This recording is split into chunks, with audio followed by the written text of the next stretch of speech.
Hello, hello, hello. Buenas, buenas, buenas.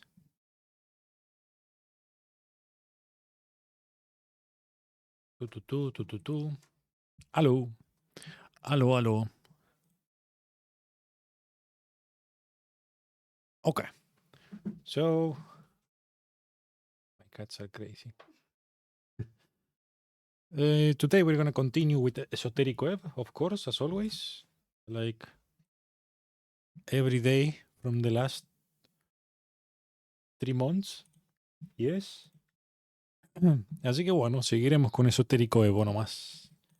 Tutti, tutti, tutti. ¿Dónde está esto? Aquí. Muy bien, muy bien.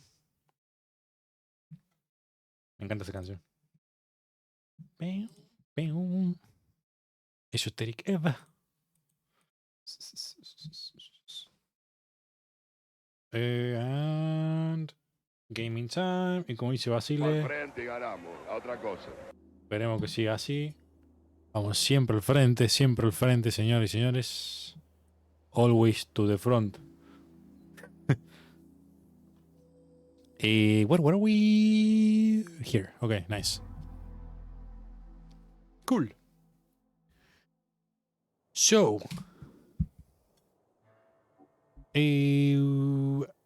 oh yeah, we were about to enter to try to enter the gate. Oh my god, this is amazing. Day 4.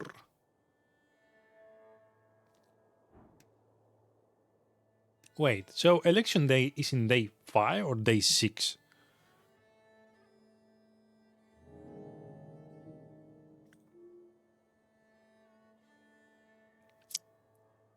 I kinda forgot. Cleric 27, holy shit.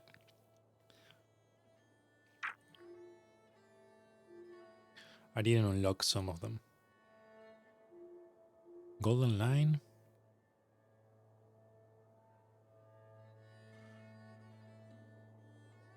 Nah.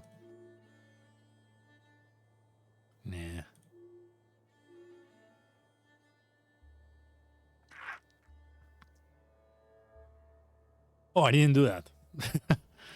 Okay, we should do it eventually. Elven Connection. Oh, I never finished that one.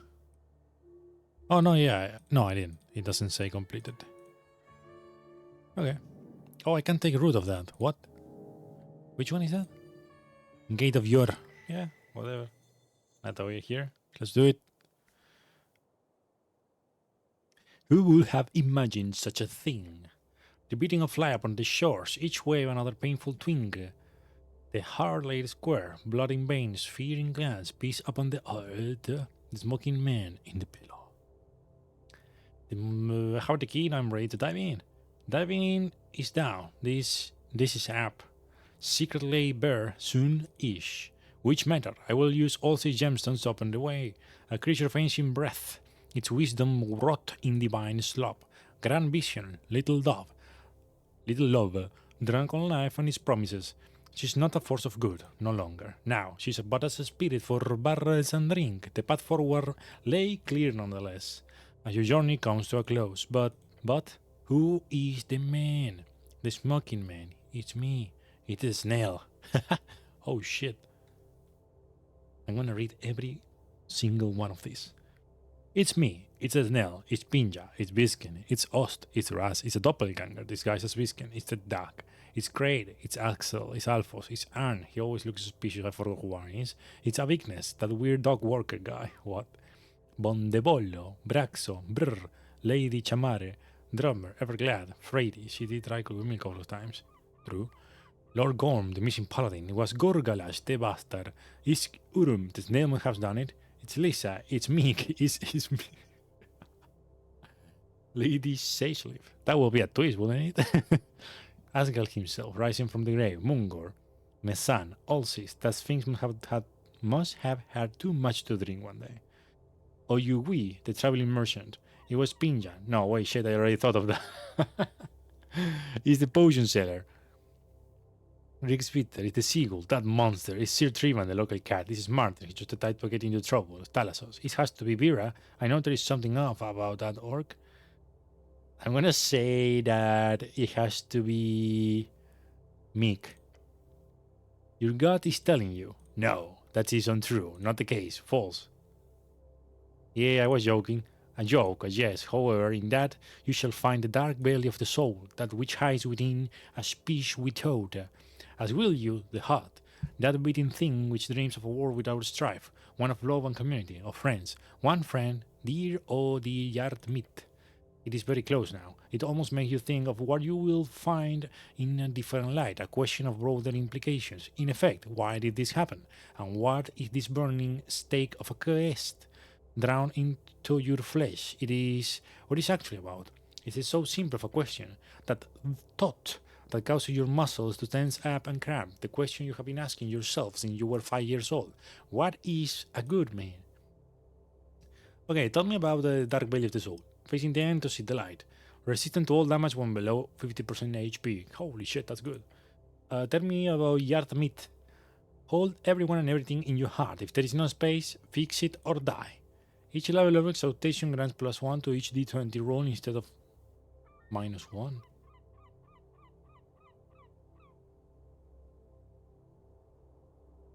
That's crazy.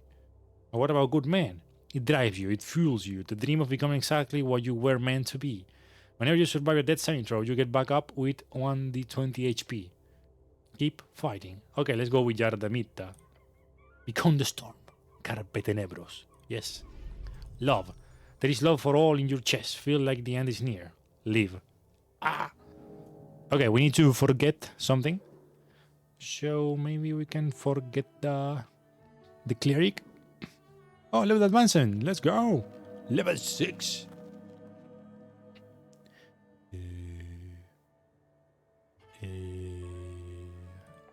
Yeah. Whatever. I'm gonna forget the clerico. Yes. And I'm gonna get that one. Yes. Nice. So I'm not gonna go to sleep never again. Cool. Save. Oops. Save. There we go. Let's fucking do it. The pillar of Yor towers before you. He's speaking to you. Touch the pillar. Begin the process of entering the pillar of Yor. If you do this, there is no going back. The gate might never allow you to return. Make sure you have finished all your other quests. But don't worry too much about loose ends unless you're gonna act all quest obsessed. And check up on your consumables and so on. Don't wanna run out in the beyond. Are you ready? Your soul is ready. This is the point of no return. You will be given a free long rest once you choose a method of entering the pillar. You will need it for the journey to come. With those thoughts out of the way, how excited you wish to enter the pillar? Oh my god, I'm so scared. Using the gemstone from Balsis will lock you into that path, but it could take some time to activate properly. As you deliberate over your situation, a tip descends from above, just ready to go with you. Okay, so I don't have many loose ends. I only have the spellbook loose end, which I actually don't care that much because I have a lot of spells.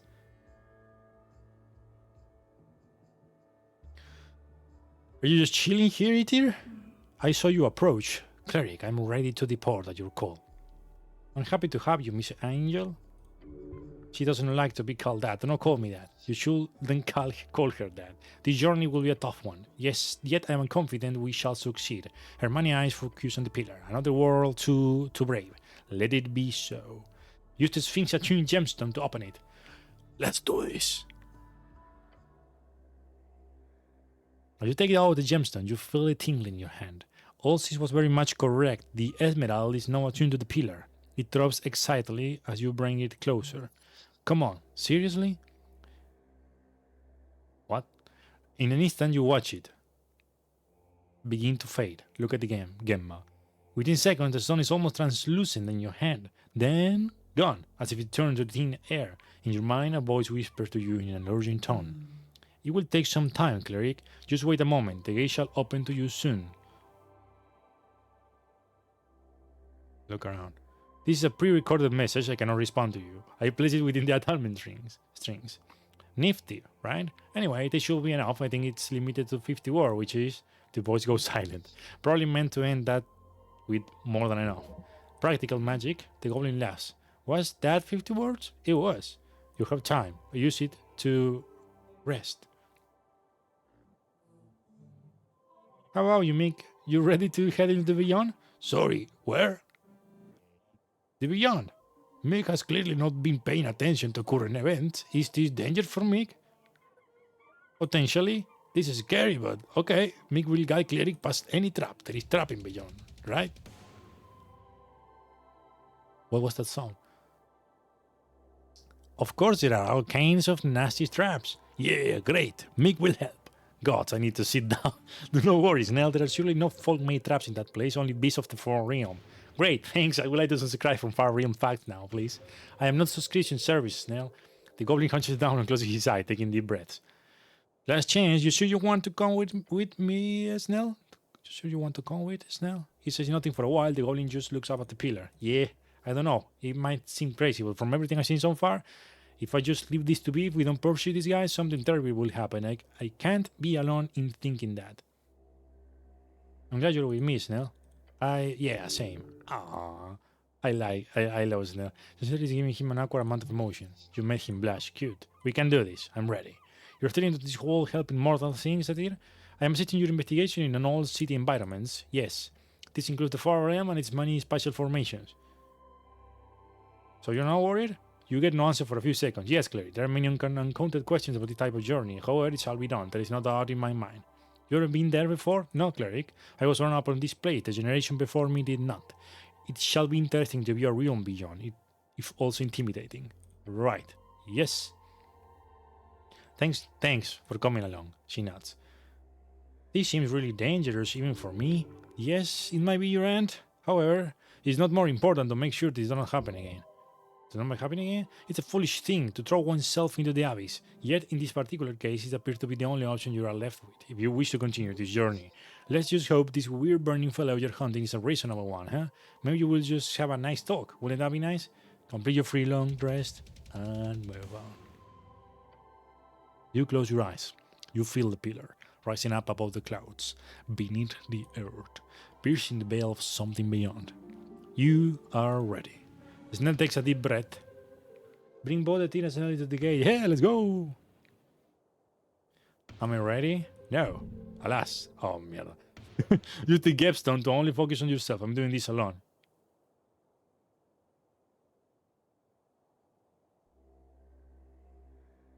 Use the gemstone. No, I'm gonna go with my friends. Holding out the Esmeralda, it does not appear magical, it does not glow, nor show any type of esoteric tingle. Until you bring it closer to the surface of the pillar. Touch the pillar. Oh shit.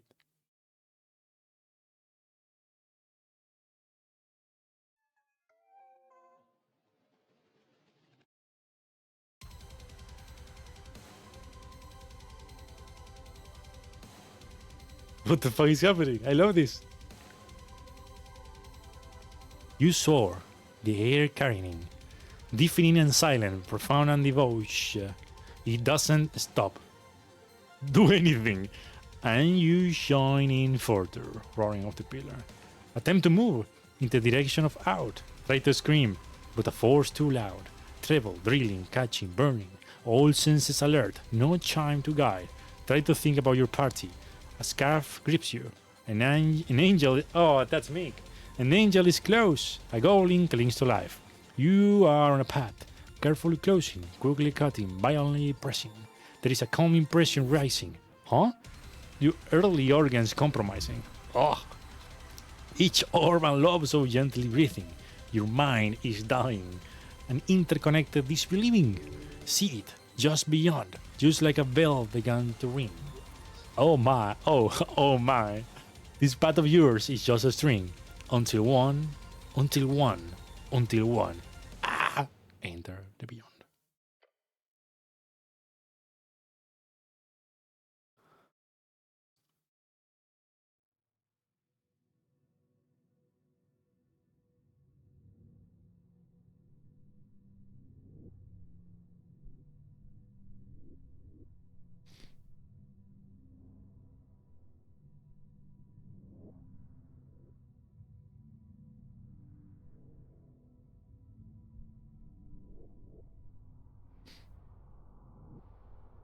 Oh shit. That was crazy.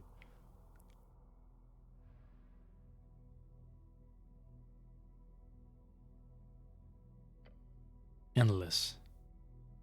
Look below. Water? No.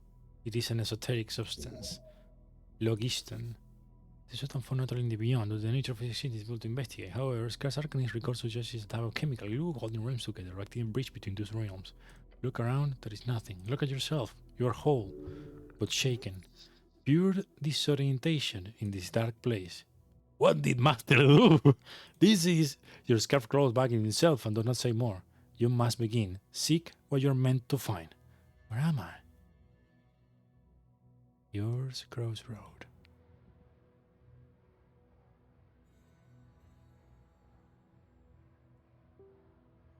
Snail? Oh my god, this is crazy.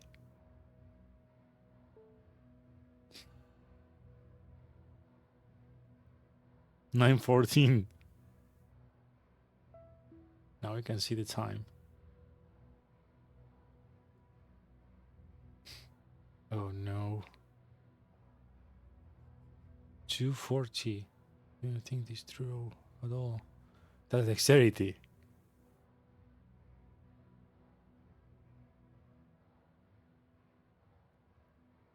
Yeah. This sure is not looking too good. But maybe you can negotiate with whatever's out there. That's charisma.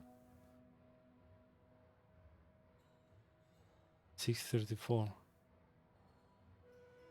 Oh, there is something there. Fear. Body shaking. There is nowhere. There is nothing. What?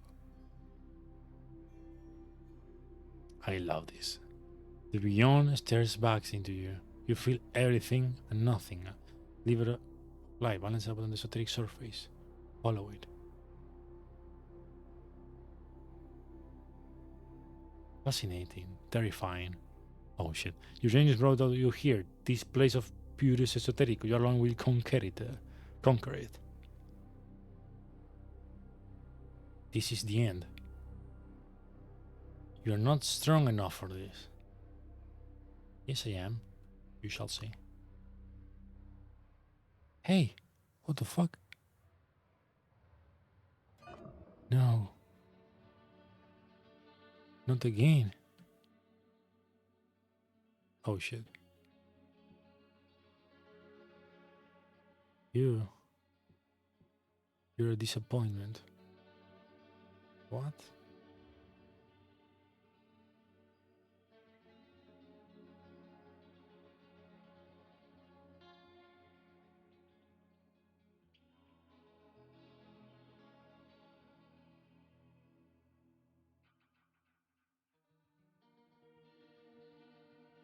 What's happening?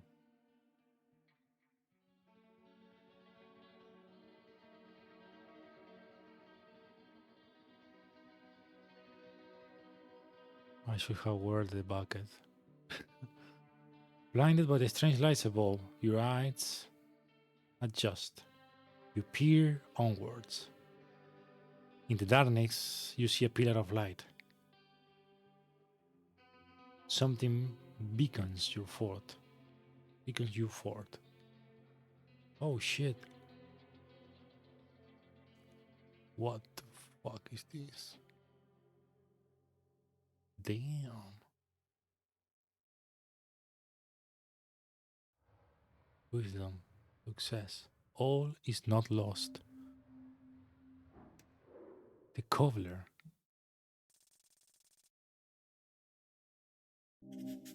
Level 20 cleric Orman Hurt cobbler. There is a sadness in his voice, the type born from years of watching your children go astray. What is that? A shrine.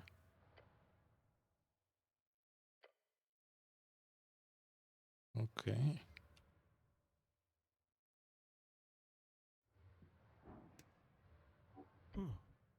Hello. The old man works at the counter, tiny hammer in one hand, boot in the other. Hello. He gives you a glance and a polite note. What's happening? Oh my god.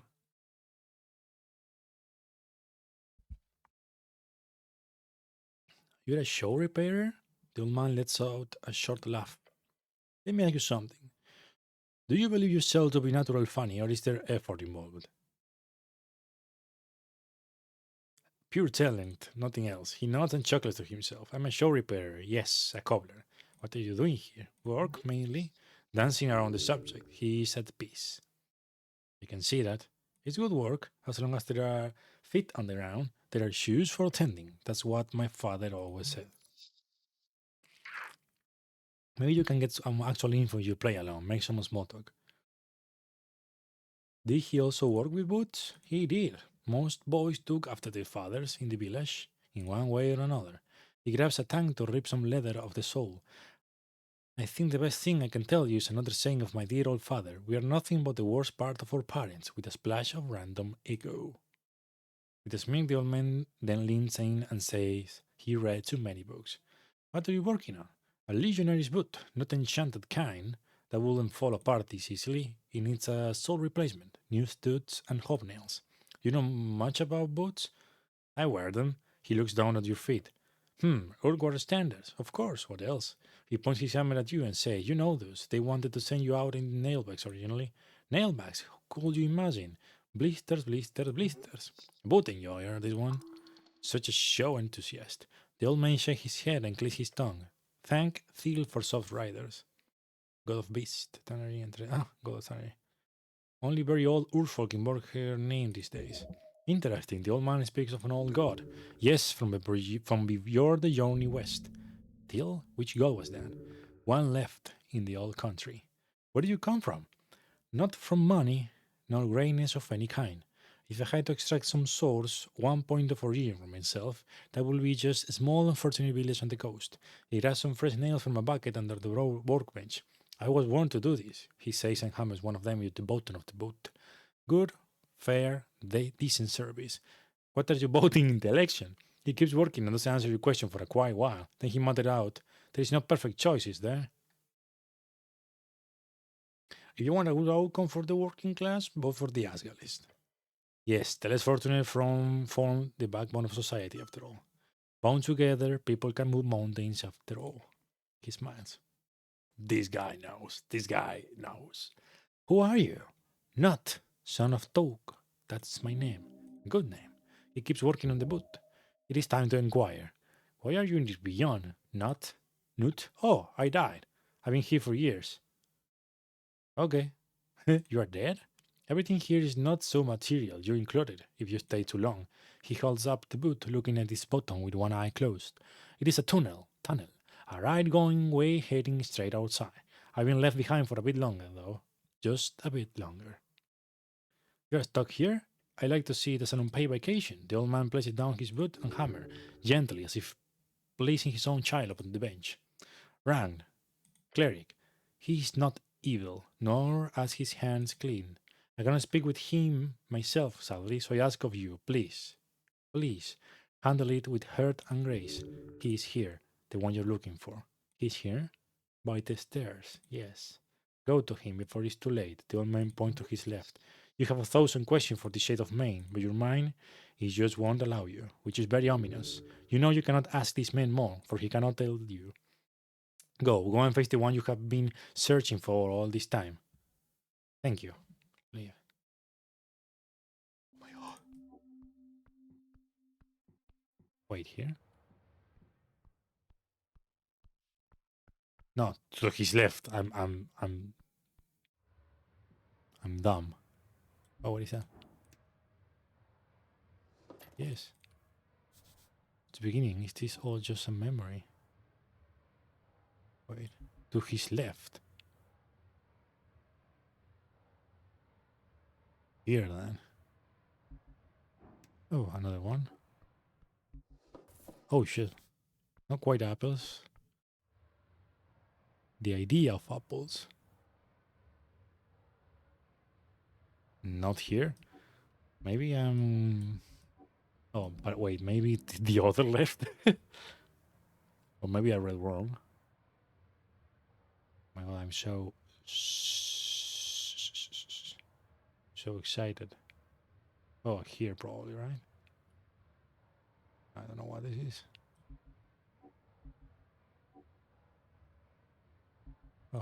Another one.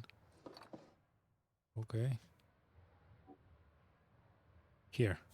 Oh shit, you see him in the dark, the last son. Lord Gorm, hero of Norwich. Wait, this is the... Yes, I have the... What is this? Oh, I can equip more things. Wait, what?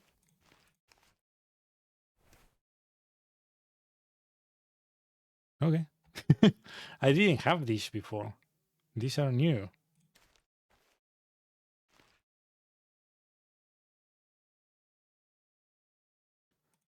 Dexterity, intelligence, so...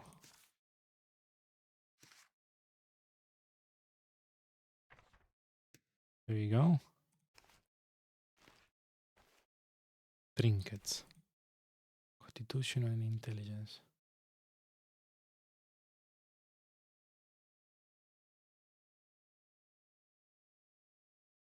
Let me cook.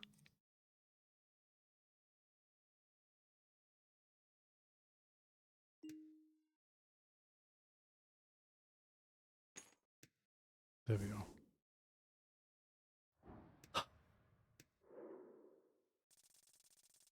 Oh, nice. Ah, almost.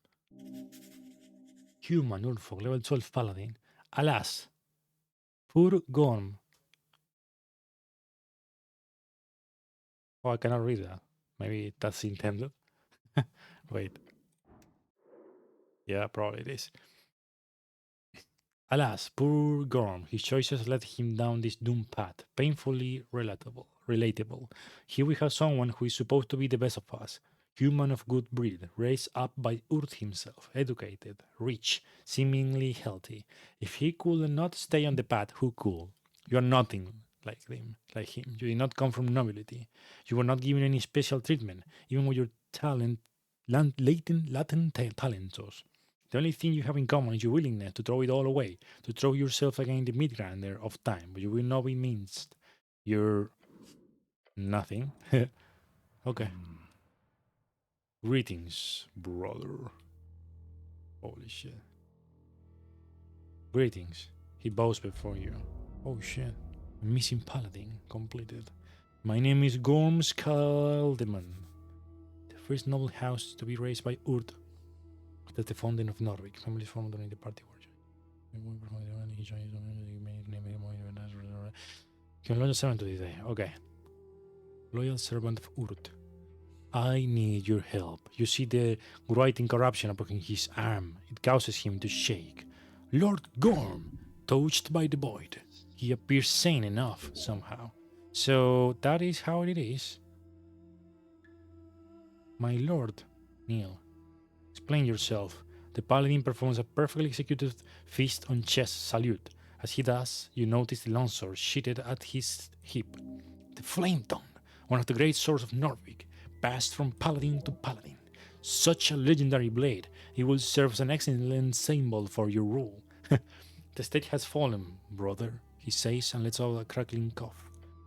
In my grief and anger, I have made some egregious choices. Let him speak. Oh shit. The broken man lifts his helm, revealing a rugged face covering layers of sweat and ash. Gods, he says, pressing his not as ruined hand against his brow. It should never have come to this. Sorrow in his eyes, meeting your gaze. How many years have you served? 5 at the towers. Then you know well the particulars of Orgwar politics. Akisan was struck by a feeble mind spell over 3 years ago. What was that?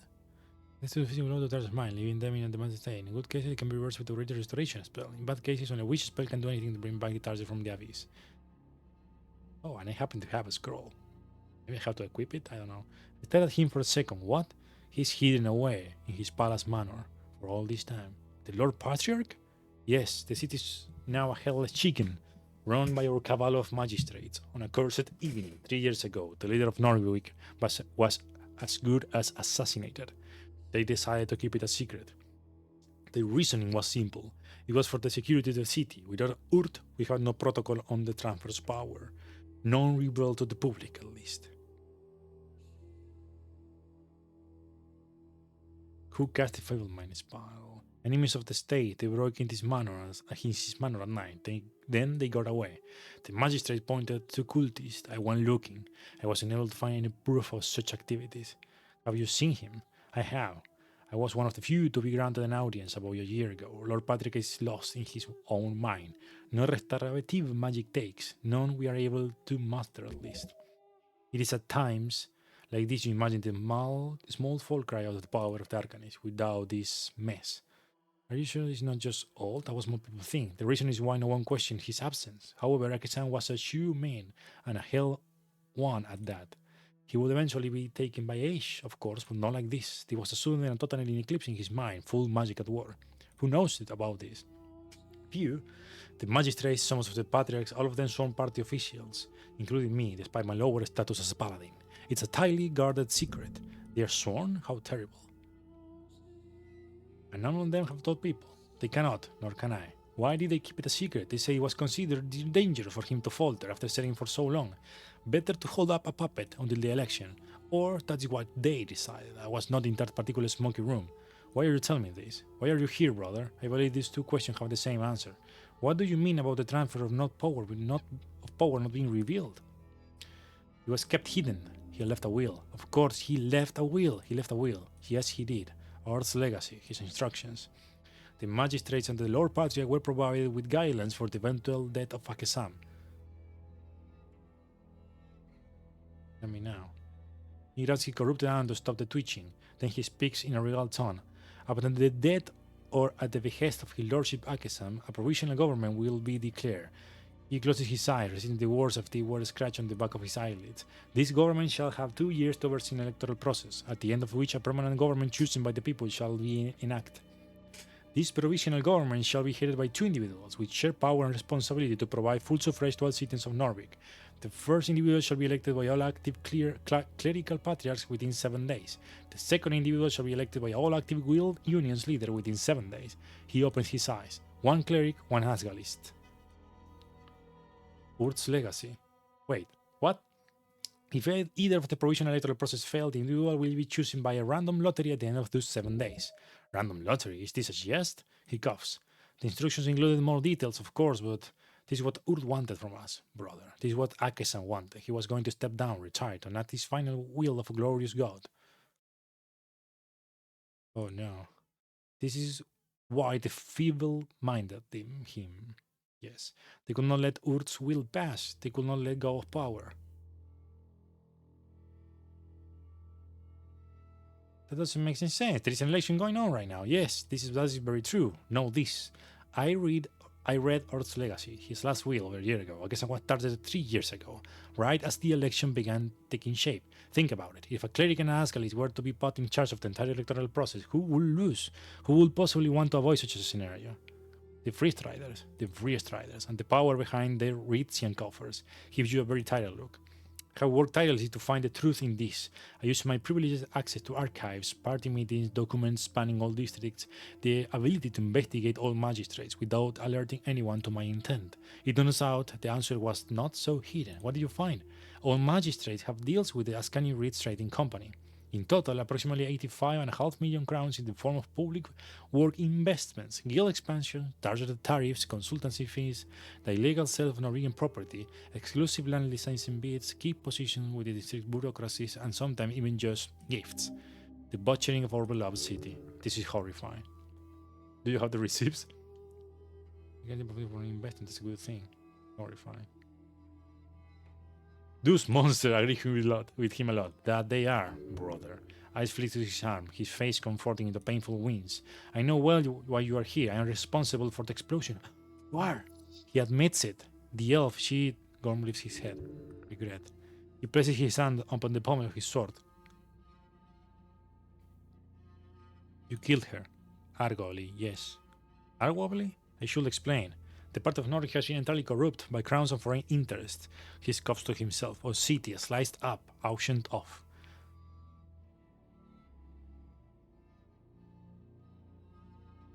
Why didn't you speak up? Break your oath? People will believe you. They trust you. Brother, my oath is not one to be broken. I swore my life to the party. I see. If I spoke to the press, if I spread rumors, If I so much as mention the full plate of agar on the side of the road, he laughs, nearly tears in his eyes. My body will reject the words, as my soul will reject his vessel, my life for fate.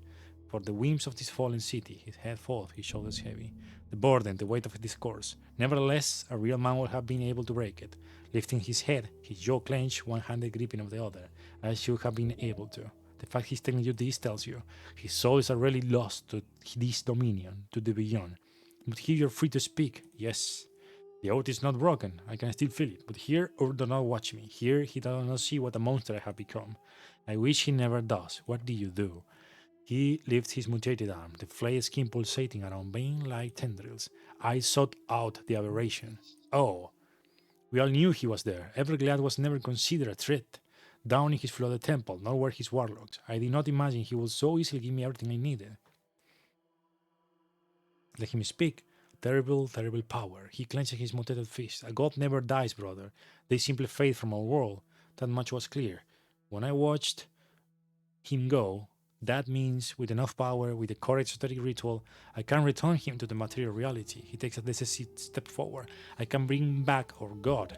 The nature and rules of working gods are not strictly defined in any academic circles. Beware if anything this corrupted paladin tells you. You want to resurrect Urt? His face grows dark. I can bring him back. You can smell the hubris. There is nothing but pain in that statement. Whether he speaks truth or not, it does not matter anymore. He's on this path till the end. 1,400 pounds of silver, branches from 5 trees, grown on the soil of his birth, diamonds carrying a worth of 100,000 crowns as per last material break. One of which are the environment using component. Okay.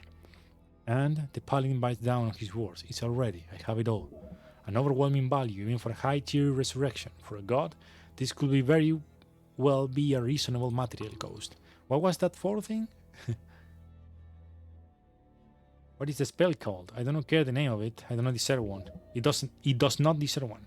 Why this reservation? A spell needs a name, but this is what he wants. Why not reveal it in? Something is off. What is he not telling you? What makes you certain it will even work? A vision, brother. I know this is far-fetched, but here in this beyond there are no limits to spellcasting. The rules are different, wilder. There is an esoteric freedom.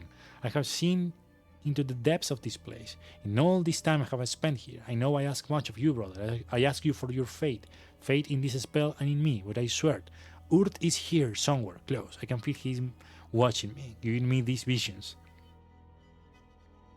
You realize what you sound like, right? Yes, I am aware. I both look and sound like a raving cultist. He flexes his the hand with another wince. The pain is familiar to him at this point. He seeks it out as much as he wants to avoid it. So I have given him my body and soul. Why not my dignity as well? What level is the spell? I don't know. 10th? 11th? The return of a divine spark? Yes, that should certainly be about 9th. However, the fact he does know such a basic component tells you everything. When are you casting it? I've been casting it for days, brother. It's near completion. How did you learn to cast it? Every glass esoteric connection with the beyond allowed me to make contact with a number of otherworldly beings.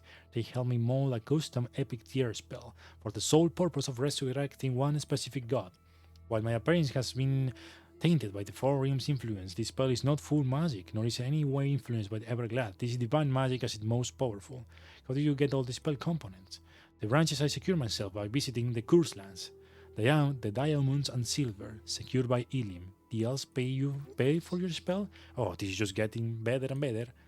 They did, in full. What did they wish in return? The same thing they always wish for, or eradication. He coughs and winces. The Elim wishes to stop freestriders from getting a foothold in Ascan. They believe the Urfolk to be weak without them. Easy prey. They are wrong, but they play into their assumptions. To them I was a rogue paladin wanting revenge on my people, one who needed funding to establish a network of dissidents. After a few favors, they gladly provide me with silver, diamonds, along with an agent to plant the necklace of fireballs. You brought the necklace of fireballs into the city. Yes, I signed the paper to get it through custom without inspection. Then it landed in the hands of an elf. Pinja Tena, the elf in the tea shop. Yes. Oops. He looks off into the void. The elf did exactly as her master's order. She took the necklace from the shipment on Waterline. Then she made sure the box was stored in the space underneath the temple, in Drasmer's secret tunnel. The tea shop owner... Yes, I visited a few times to make certain it was a good spot. Pinja Tena made sure the crate with the hidden necklace was stored inside. It was supposed to stay there until the election, at which point... Let him speak. The paladin twitches his hand and appears to tense up. Let him say what he has to say. Everglad whispered in my ear that morning. He told me that the elf had set up a meeting with a free trader agent. I intervened. I entered that tea shop from Pillar Crossing past the tunnel. I found her sitting in one of the booths. She had the necklace of fireballs in her grasp.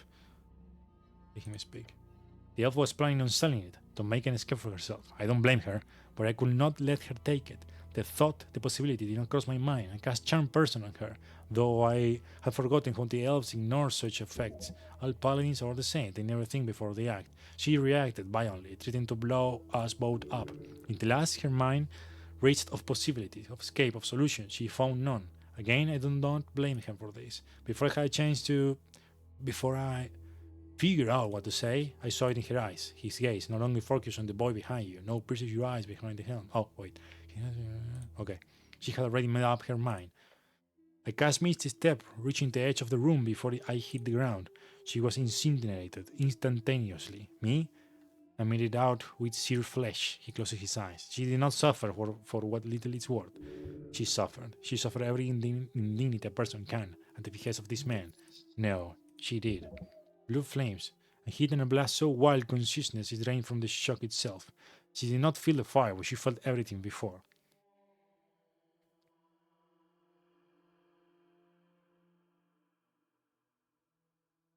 She blew herself up just to get you. In vain, a waste of a life. You know, in different setting, a different time, he would have added even for an elf at the end of the sentence. Oh, you monster. Aye, your words leave a grim taste in his mouth. But why? Why did you need the necklace so much? What were you planning? The paladin looks at you with dead eyes. Your gut sinks, it conjoins and twirls among the eternal waters. Words spoken by the gruff man near breaking your resolve. There is a fourth component to the spell. Stare at him. One final sacrifice, of course, the cost of a gold spark. Say it slowly. What is the final component, Lord Gorm? You don't meet your gaze as he says, the true souls of 27 of his believers. What? One soul for each year since his fading, forcibly taken into the beyond. Oh, dear gods.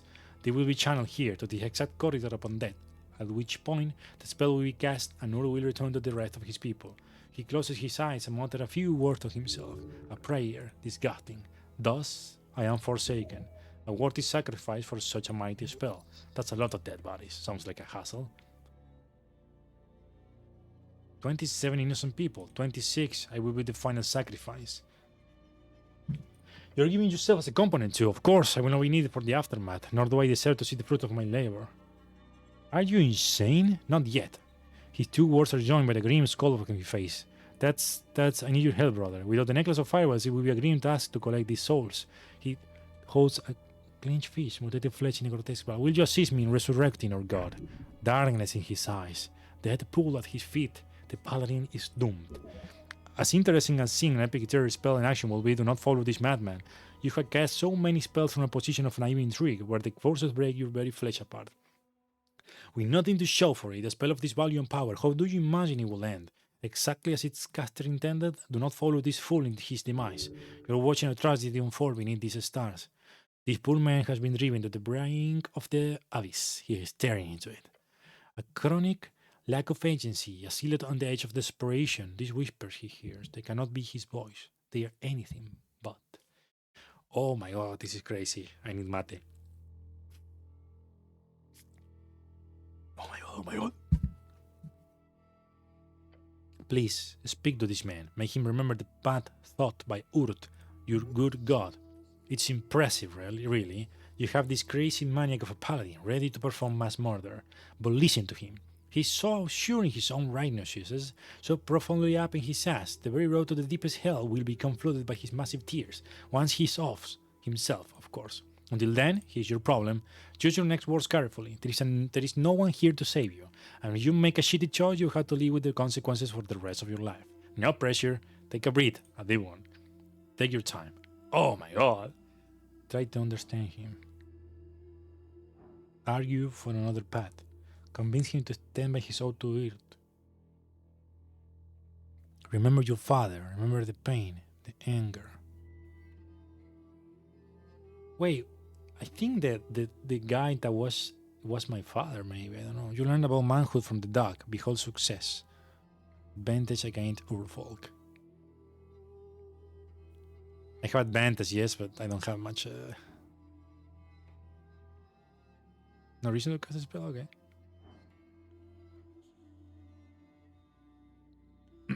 I can try to read. Okay, let's read everyone. Jeez. Sorry. You're not the only one who wants him back. What gives you the right to make such a sacrifice on their behalf? No right, no law, no institution, or sanctified right. This is my accursed choice, my evil, imposed on the world.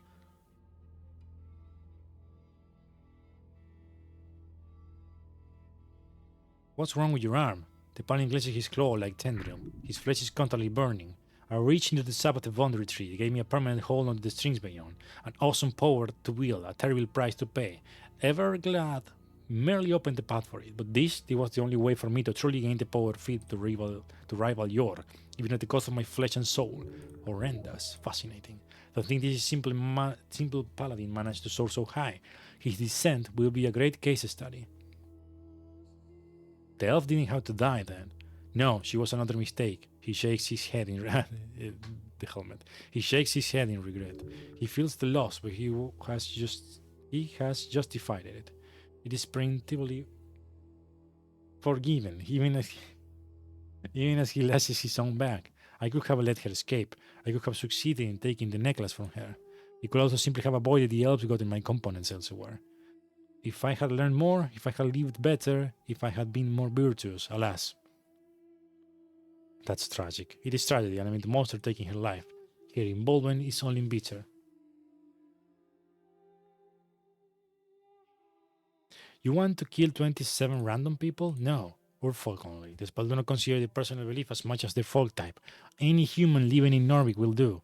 Please do your best to not hurt anyone else. The goblin population of Tolda especially will have to be avoided. Let's not shed their blood in vain. Earth will be disgusted if he saw you. You don't think I know that? Earth taught me everything I know, brother. He was a father to me. If he were to see what I have planned, he will kill me on the spot. Don't speak. The paladin gives you a solemn look. Even still, I pray you exactly what I pray you see exactly what it must be done. I could never. It's obscene.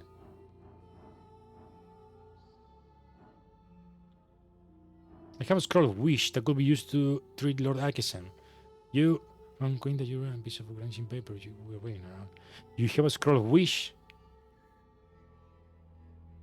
Just hold it up in silence. He looks at it, then looks away. The Lord Patriarch has been gone far too long, brother, and which is quite possibly a matter idea than my own. However, you can see him working over his dark mind. Logic's beyond this oath. Jake it a little. I am sorry to say, and with that I'm far too gone in this, and even wish cannot bring back a god. It's only an int level spell. He refutes it. You have pierced his shell. Remind him of his oath. Nice! That was great. Oh my god, I have the advantage, but I need to roll a 14, I think.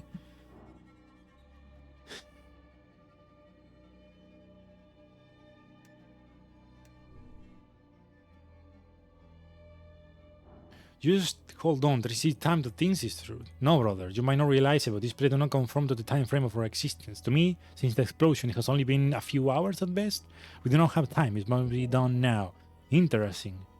Yes, time dilation based on the special placement on the coast is something many scholars focus on. You imagine its effect could be radically stronger here in this esoteric realm. Okay, so we need to roll 13 with advantage. Try to understand him. Okay, we can try to understand him first.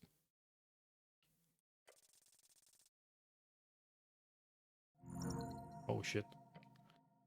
Tired, weary from decades of fighting for his fated master, he has watched for 27 years how everything they built has fallen apart.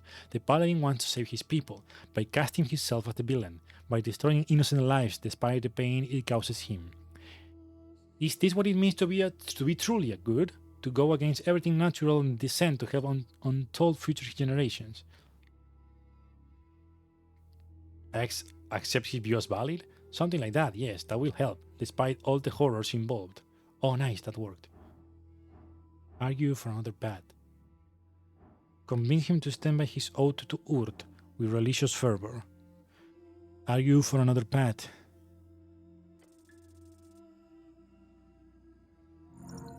Let's see. Right, it's time, the final time to show him who's the best. best as winning in dialectal debate. There is another way, Lord Gorm. Pray tell, brother. Okay, he's giving a shot here. Don't fuck it up. I have spent countless nights arguing with myself, thinking over every possibility, every action. If you have a solution, I would love to hear it.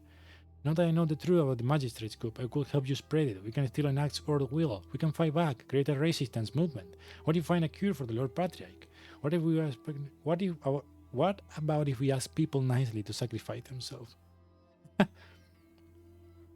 Could help you spread it. We can still enact Earth will. Yes, that could have been a solution, and I hate myself for not thinking of it sooner, when it was plausible. But now my reputation is in ruin. The election is now, and power will change hands. Yet, even if we had time, fighting the freestyle on the terms is foolhardy at best. No, it is much of a suicide at this spell is with no result. We can fight by, create a resistance movement. I have already done that. What? I used to consolidate funds from the Lilium to fund various resistance movements are Nordic, true nationalists who stand by Urd against these corrupt officials. They will be crushed in time. I consider a coup, but that would have been a disaster. We never had the might or the access, and given the proclivities toward deception, they are prepared and paranoid. What if you find a cure for the Lord Patriarch? A cure to feeble mind. If you did that, you could be our new God King. True enough, sadly, it will not happen. Not while this Ebb is in place. Okay, I'm not gonna say that. None of this is working, clearly, move on. True. Well, what do you mean, well? Well, as in, what can you do? There is only one thing you can do. Oh, what's that? The Palin watches you, silently stripping of the eternal pulse around you. Tell him. Nah, won't work. You're not alone, Lord Gorm. Trying to empathize. His eyes widen slightly. His earth clenches. His attention is yours. There are thousands of us, devoted to Urd, believers that will do anything for him. The Palin knows along with your gods. But Urd is not a man. It's an ideal, a dream to strive towards. He freezes. I'm not so sure, I agree. Perhaps not to you, but if we lose you, Lord Gorm, then we lose the last man at the top who fights for us. I am not what you think I am, brother. I do not have the power to sway the forces of the world. He lowers his head in defeat. You must push. He acts like he's already defeated, already on the ground. He must fight.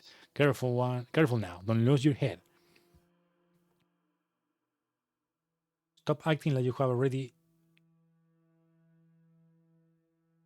lost. Push him. Urge him, or is a dead god, but not forgotten. Stop acting like you have already lost. You cause him to yield upright, your words piercing him. This is pathetic, oh my god. You lower your moral standing for what? For some desperate vile ritual that might have a chance at working. He grits his teeth. Stop it, be a man, damn it. Face your foe with your chin held high. What would you have me do, brother? He yells, his echo carried across the shallow waters, stretching into eternity. Would you have me carry the component weight and interest of 7 other bands upon my shoulders, as every faction, every race, every marginal idea of government whistles its way into our city?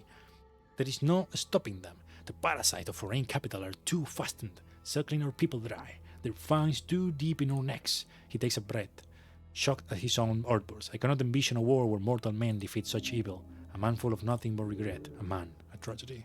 He believes you, yet he cannot stand down, not now. It's not too late. Perhaps not, brother. He turns and looks down. A divine intervention or an apocalypse. Those I see as our only option. The paladin shows his face once more, kills over in a coughing fit. Then he mutters, "Lord be blessed." There is another way. There has to be. There is something else. Only one. If you will not fight him, you must break him. Oh, okay. Convince him to stand by his oath to Urd with religious fervor. It's a 3. Unless I roll 2 natural ones, there is no way I fail this. You understand him. Advantage against Urfolk because of my item. You argued against him. You show him the wish scroll. You push him hard. Behold success. You ran about manhood from the dark. Remember your father. Remember the pain, the anger. He gave up his flesh and soul for this power, under the effect of bliss. Let's do it.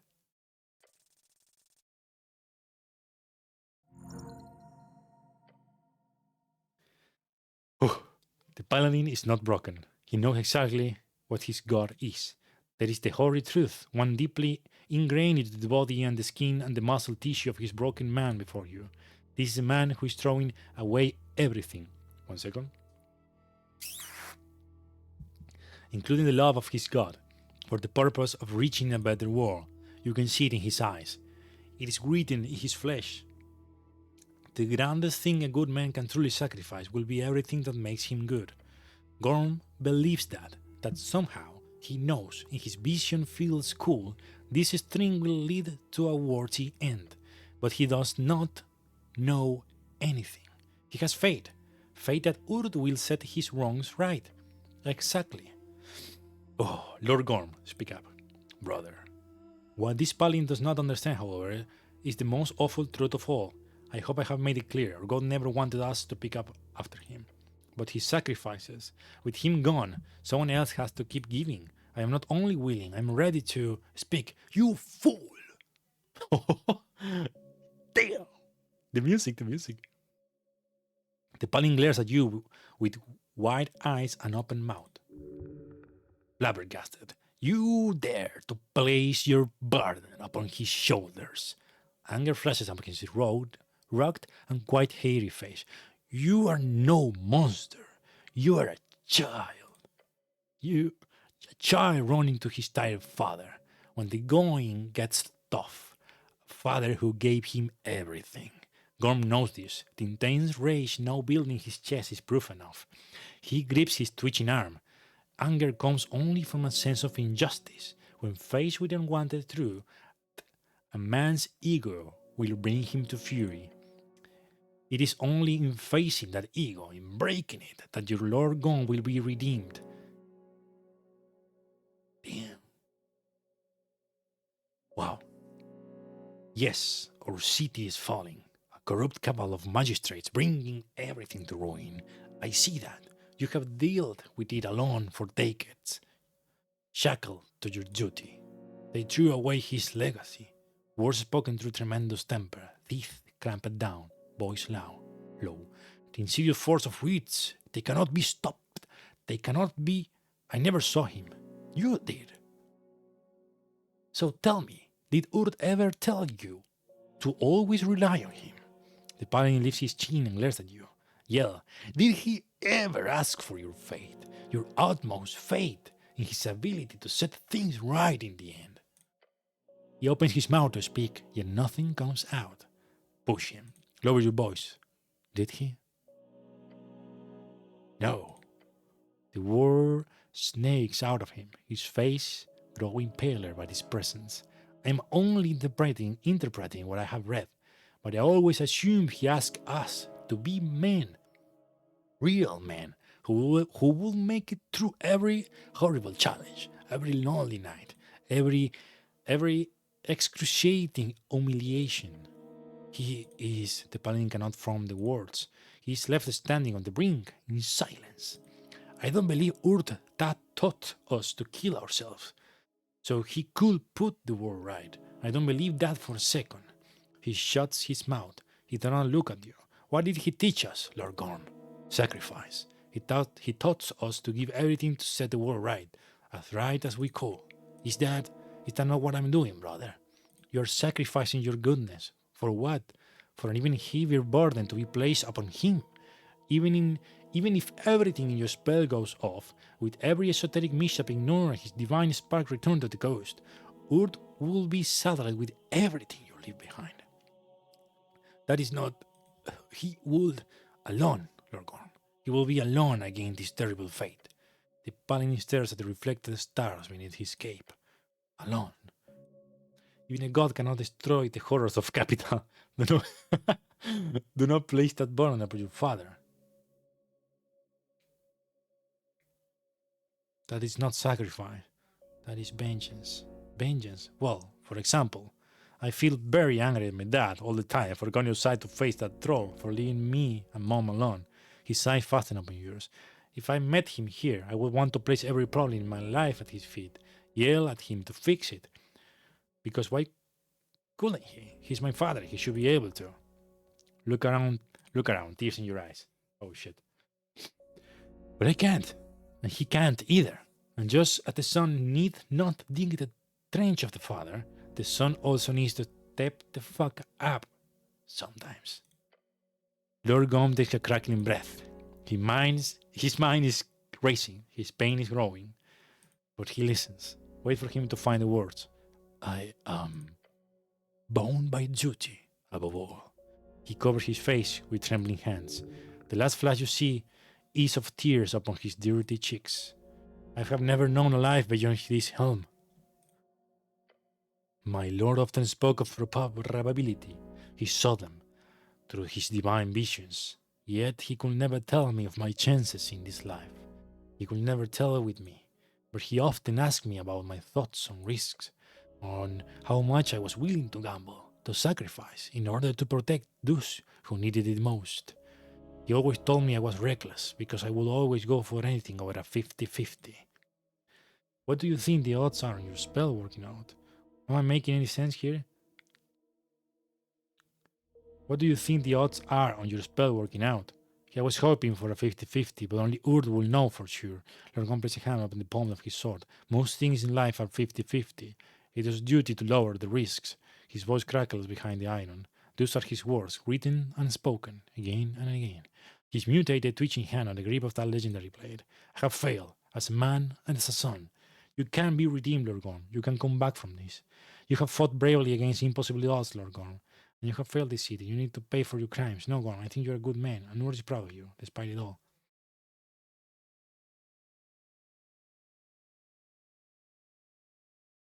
Yes. Yeah. You watch him clench the grip even tighter, despite it all.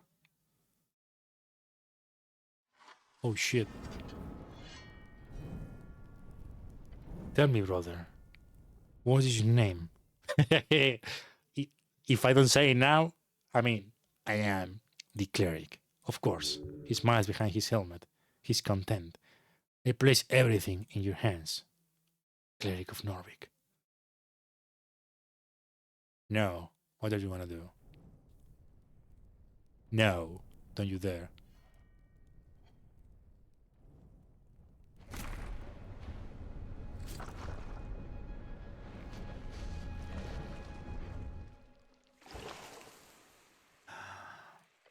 You don't know if any of these is truly the right path, but it is now done. Lord Gon has chosen his fray. Earth be blessed. You watch his spirit, as his spirit is drawn toward the stairs. The last paladin of Earth made the stream forget his failures, all of them. Though he will not be so easily forgiven. Cleric! Turn around. Your companion is winded, his face glancing from side to side in the darkness. The place is fucking awful. Feels like I could be running around for hours. You okay? Slinging his hand, ready for a fight. Oh, what did I miss? It's over. It's over. It's done. Oh, does that mean he just forward? Lord Gorm is something in the distance, something radiant and glorious. You notice your celestial companion descend from the darkness, her light finding it difficult to pierce the veil. Cleric, Snell, apologize for the delay. This plane is vast and full of beasts. Full of what? Beast. They have been vanquished. I see you to have been successful. Yeah, I was just about to say, Lord Gorm is there. So it seems. Lord Gorm, the missing paladin. That makes a lot of sense. So he blew up the tea shop?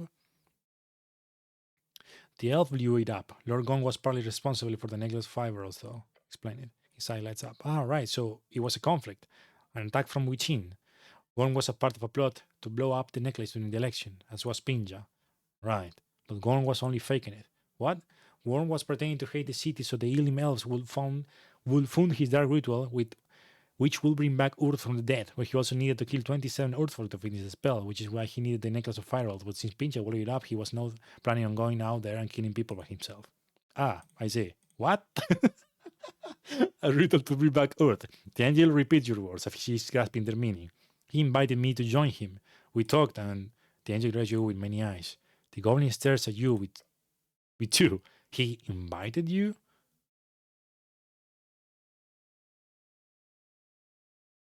Dorgon has dug himself into a pit. Sadly, there's no way out for him. Oh, he put his flame tongue through his chest and faded. It's over. A tragic end, a tragic path. I am unsure what to do with this information. Damn. Perhaps we shall discuss once we have returned. Yeah, great idea, Tyr. Now, how do we get back? There is a man on the steps. Who's the old guy? The angel's hollow stopped spinning, cleric. This man. Breathe. It's finished. You have chosen well. The old man put his hand behind his back. Before you go, I will wish to have a few words with you, but no hurry. Damn you still now, stared at the old man. You do not lose anything by taking a short rest, I assure you. He smiles. You know who that is. This will be an interesting conversation. You are not yet done. Breathe. First, breathe, breathe. What is that? The flame tongue of Norvik. Yeah. Flametone. This legendary blade was forced during the gate. While many have lost through the years, many have tried to replicate the power. Yet his weapon remains beyond the grasp of even the great artificial of the modern age. This one belongs to Norvik. For now, you might wield it as your own.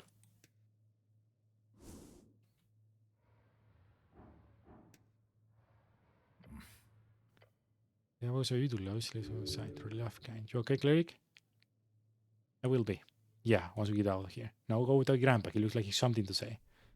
Good idea. I just need a breather. Yeah, same. Take a deep breath. Let's see what the old man wants.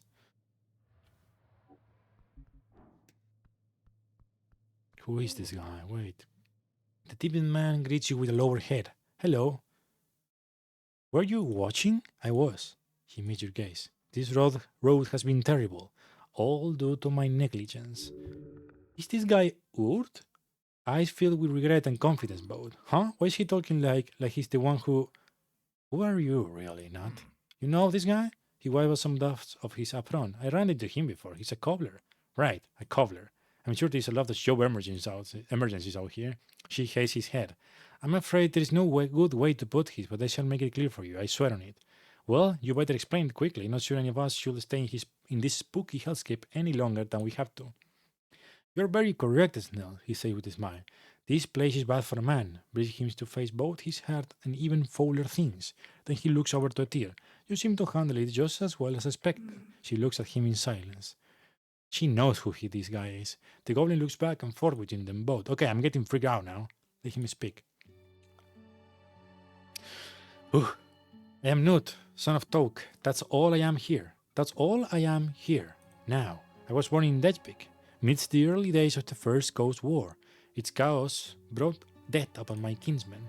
Due to fate or some other cause, I was granted audience with a higher power, an audience which left me with a channel of strings, the communion with an outer god. All I knew at the time was the inescapable risk of staying in those lands. Pushed to action by my brother Tol. He is Urt's brother and mythical expert of Ascan. Together we rely as many longships as we could. Our savior. We saved 50,404 people, approximately a quarter of the villages. Whoa, not every day you get to speak with a god, living or no. Oh my god, this is crazy. We left in search of a new land. Those people began to look to me and my newfound divine strength for more than guidance. They gave me a name from the old world sagas, one step in bygone mythology. You are my lord. Look upon your god. They call me Urt, Hammer of Fate, Neil. That can be the goblin matters. How? I would like to ask, why are you here? He lowers his head once more. My existence is fleeting, stuck between material and beyond. The old man's weary expression tells you. Rise. I am not one to bow for. Are you truly him? Yes, you see, I die like any old man should, just a few decades later than usual, but here I linger on, guarding this gate. For whom? For what purpose? Who knows? The old man laughs. It's a bit silly, really. Toll would have loved to see it. This is insane. I don't disagree. That was my initial reaction to the first few years in this place. I assure you, I too have many questions. Your goblin companion clearly wants to ask something as well. He's waiting his turn. Ask what you wish. I know you have questions. This man has not spoken with another for a very long time. He will be glad to talk. Say what you wish. This is your only chance. Only one chance. One opportunity to ask his legendary figure anything you want. Make use of it. Who are you voting? Please tell me that I can ask him. Told your brother. Yes, the old fool. Arthur speaks with a sad smile. Haven't seen him pass through here. He must have died years ago. Meets his epic final adventure. But who knows? Times move differently inland. Maybe he still walks the endless wastes as we speak, looking for your ski. That's not a term you're familiar with. Make him elaborate. I haven't heard of that before. Tall, right, like Tolstad. Tall Square, I heard he was a real adventurer. He was, Snell, he was. Your god looks out into the void. Tall always wanted to travel, to understand Europe, to sail and wander. He received his circumnavigation blessing.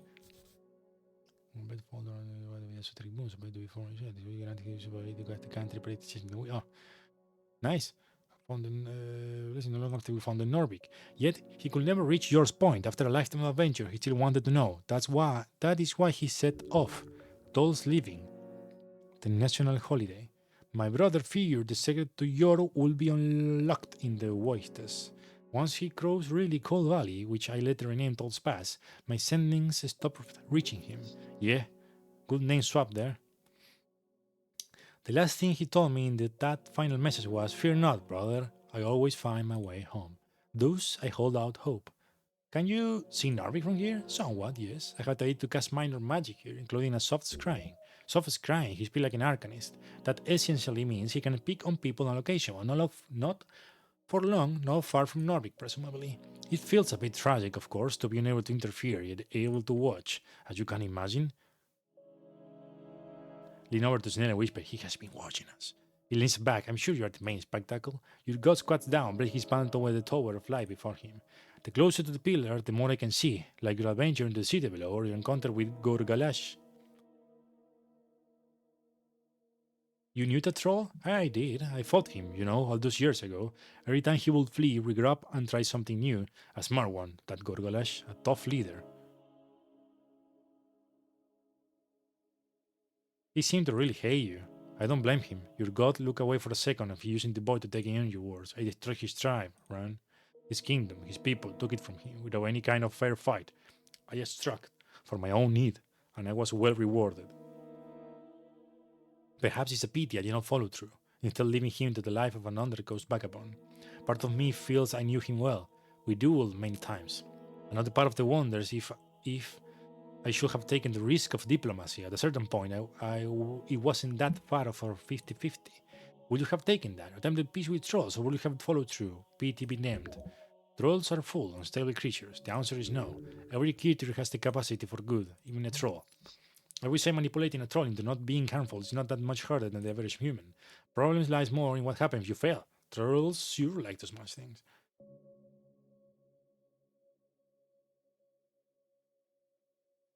I will take that risk, anything to avoid necessary death. Even if the risk was the life of your people. I will just do better, increase the odds. That's the spirit. A deep sigh leaves him. I do not believe it's a clean answer. Not anymore. But I chose my path. He glances at Snell, who still looks stunned as watching you interact with your actual god. "You have something to ask, Snell?" "Of course, it's a god, but it's no rush. You should ask about Gon first. And I am thinking of how to formulate this question I got. Take your time." "You want to ask something, Atir?" "No, but I have something to say." I understand." She grips the pommel of her sword. "Speak your mind firstly. I will buy my time, as I have for many years." Oh boy, tension. She is angry. I actually have so many questions. You see, Snell shifts his shirt around. "I have a few questions of my own. You go first. We have time. Your god aims a pair of finger guns at you. Shoot." "What, the lad?" Ask him. Ask him about every possible complete force in the known universe. About nationalism and fascism.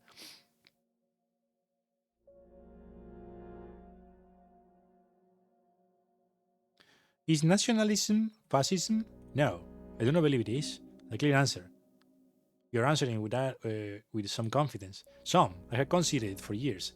Fascism and nationalism are overlapping ideologies. One is a fairly new idea of a united nation state, whether by culture or folk type or anything else. The other is, he squints, fascism's really bad? That seems a bit more realistic. I was often called a fascist, as are you, at times for good reason. But when I read those books from Reeds, I never particularly identify with it. They seem to hate liberal ideas. But I was always quite fond of egalitarian pursuits. In my dictatorship, I took many cues from Asgard himself. Hell, Garth Rubin was my brother. He taught me wisdoms beyond my years. Okay. Then there is the fetishization of violence. There is a man who justified multiple genocide by saying they were for the greater good. That is not fetishizing violence. He acts as though by wringing your hands enough, they will no longer be covered in blood. Tough. He acts as tough. He acts as tough. He had power. He seized it with both hands, killing anyone who goes in his way, and structuring society beneath him in a manner that served him and him alone. Who cares if they call you a fascist after the war? You simply kill them. It makes me think of an angry young man, left powerless, someone neglected by his village. Obviously, he will lash out. Fascism seemed to me as nothing but a response to the powerless, especially one grown in the wake of the First Coast War. If anything, it taught me not to take it lightly, to make sure each new generation of men in Norvik were given exactly what they needed: discipline, challenge, and a god who does not conflate strength with violence. That's a lot of words to say you don't want to be called a fascist. He looks up to you abruptly. That hit certainly landed. Yes, well, his head tilts back down. Shame and regret. Whether he had lived during your time or not, it would not have mattered. How is strength not violence? I wonder. True strength is, in my mind, your capacity for enacting violence, measured against your ability to never have to. In a sense, this applies less to violence and more to any form of competency. A real man makes the best of himself, no matter what that looks like. He does it for himself and for the benefit of his tribe. Does that make sense? Your God just asked you a question. I don't know. I don't know. I don't think I know anything anymore. What if a man made himself an incompetent weapon? What if he performed evil as a weapon? You ask for strength, not goodness. True strength is a tool. Real men come in all alignments. Take you, for example. You will magic beyond compare. How long does it take the average wizard to memorize a new spell? Just copying it in his spellbook. A wide smile on his face. Hours per new spell. And you do it in seconds. That's not trick, nor is it only talent. Perhaps you have a knack for the esoteric. I won't argue against that. But think about those sleepless nights, those years you prayed and studied and read. He smiles. This is what you are now. This is your calling. This is exactly where you people need you. Yeah, doesn't feel like it. I know it feels like you're slow sometimes, but he glances over to Etsy. My father, a man of many idioms, once told me, you don't have to be anything but the best of you. The rest, the village take care of that. Not. He must have gotten that from a book. What does the red eye mean? You mean that symbol we used? That was adopted from existing symbolism. Ah, yes, that makes sense. I see. You will be one to figure it out. I never meant to build a religion, you see. But when we'll conquer a city full of ruins with that red eye all over the place, I think it was Ag who came up with the idea. Call it Urt's Red Eye. Turns out it was an albino lion warlock who held the ruins some time before the trolls took over, and a one-eyed albino. One red eye? The old man points at his own very much dark eyes and laughs. Worked out fine enough, allowed us to spend more time in public works rather than shrines. Are you really a god? He shrugs. Geez, what a response. I had the same power as all those big shots in the divine era. Make a god of me or not, it's a banner I had carried for the sake of unity. If that banner ever grows useless, burn it. Let something new rise from the ashes. Humility is the sign of a real man, divinity or no. Not a god, just a very powerful man, clearly. A god, a spirit, a memory. I pray to you. Yes, you do. I can always hear it clearly. It's a lot. But I hear yours, that I promise. Your heart feels warm. Ah, but you grant us clerics magic from here. As you have been taught, I channel the divine through strings, subconsciously though.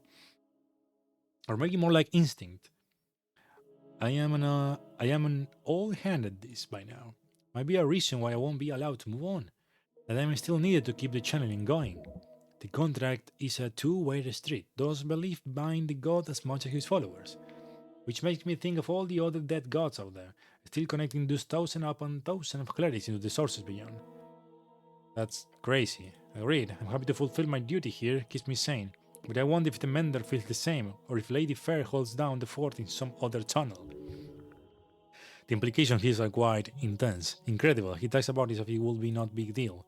I wish I knew more. Once I'm unforgotten, maybe I will get to see through to this gate, to go wherever souls go once they pass. This is people who are resurrected do not remember anything in death. Yeah, maybe there is nothing beyond. Through the gate, it must lead to the source, to the gods truly beyond. One day you might gain that knowledge. For now, focus on the material. That will set you free. I think I need to ask something very important. Move on. Yes, I know you do. I need to ask you about Lord Gorm. He takes a few steps forward. He's just an old man, but despite that, you see, he's also strong as hell. Gorm. His eye focused on the ground where he stood. A man of principle, of right mind and whole heart. I loved him like a son. His face contorted into a deep frown. It broke my heart when I saw him descend in such way. You couldn't stop him. Sadly, I could not reach out into the material in any way, not to him, not to you.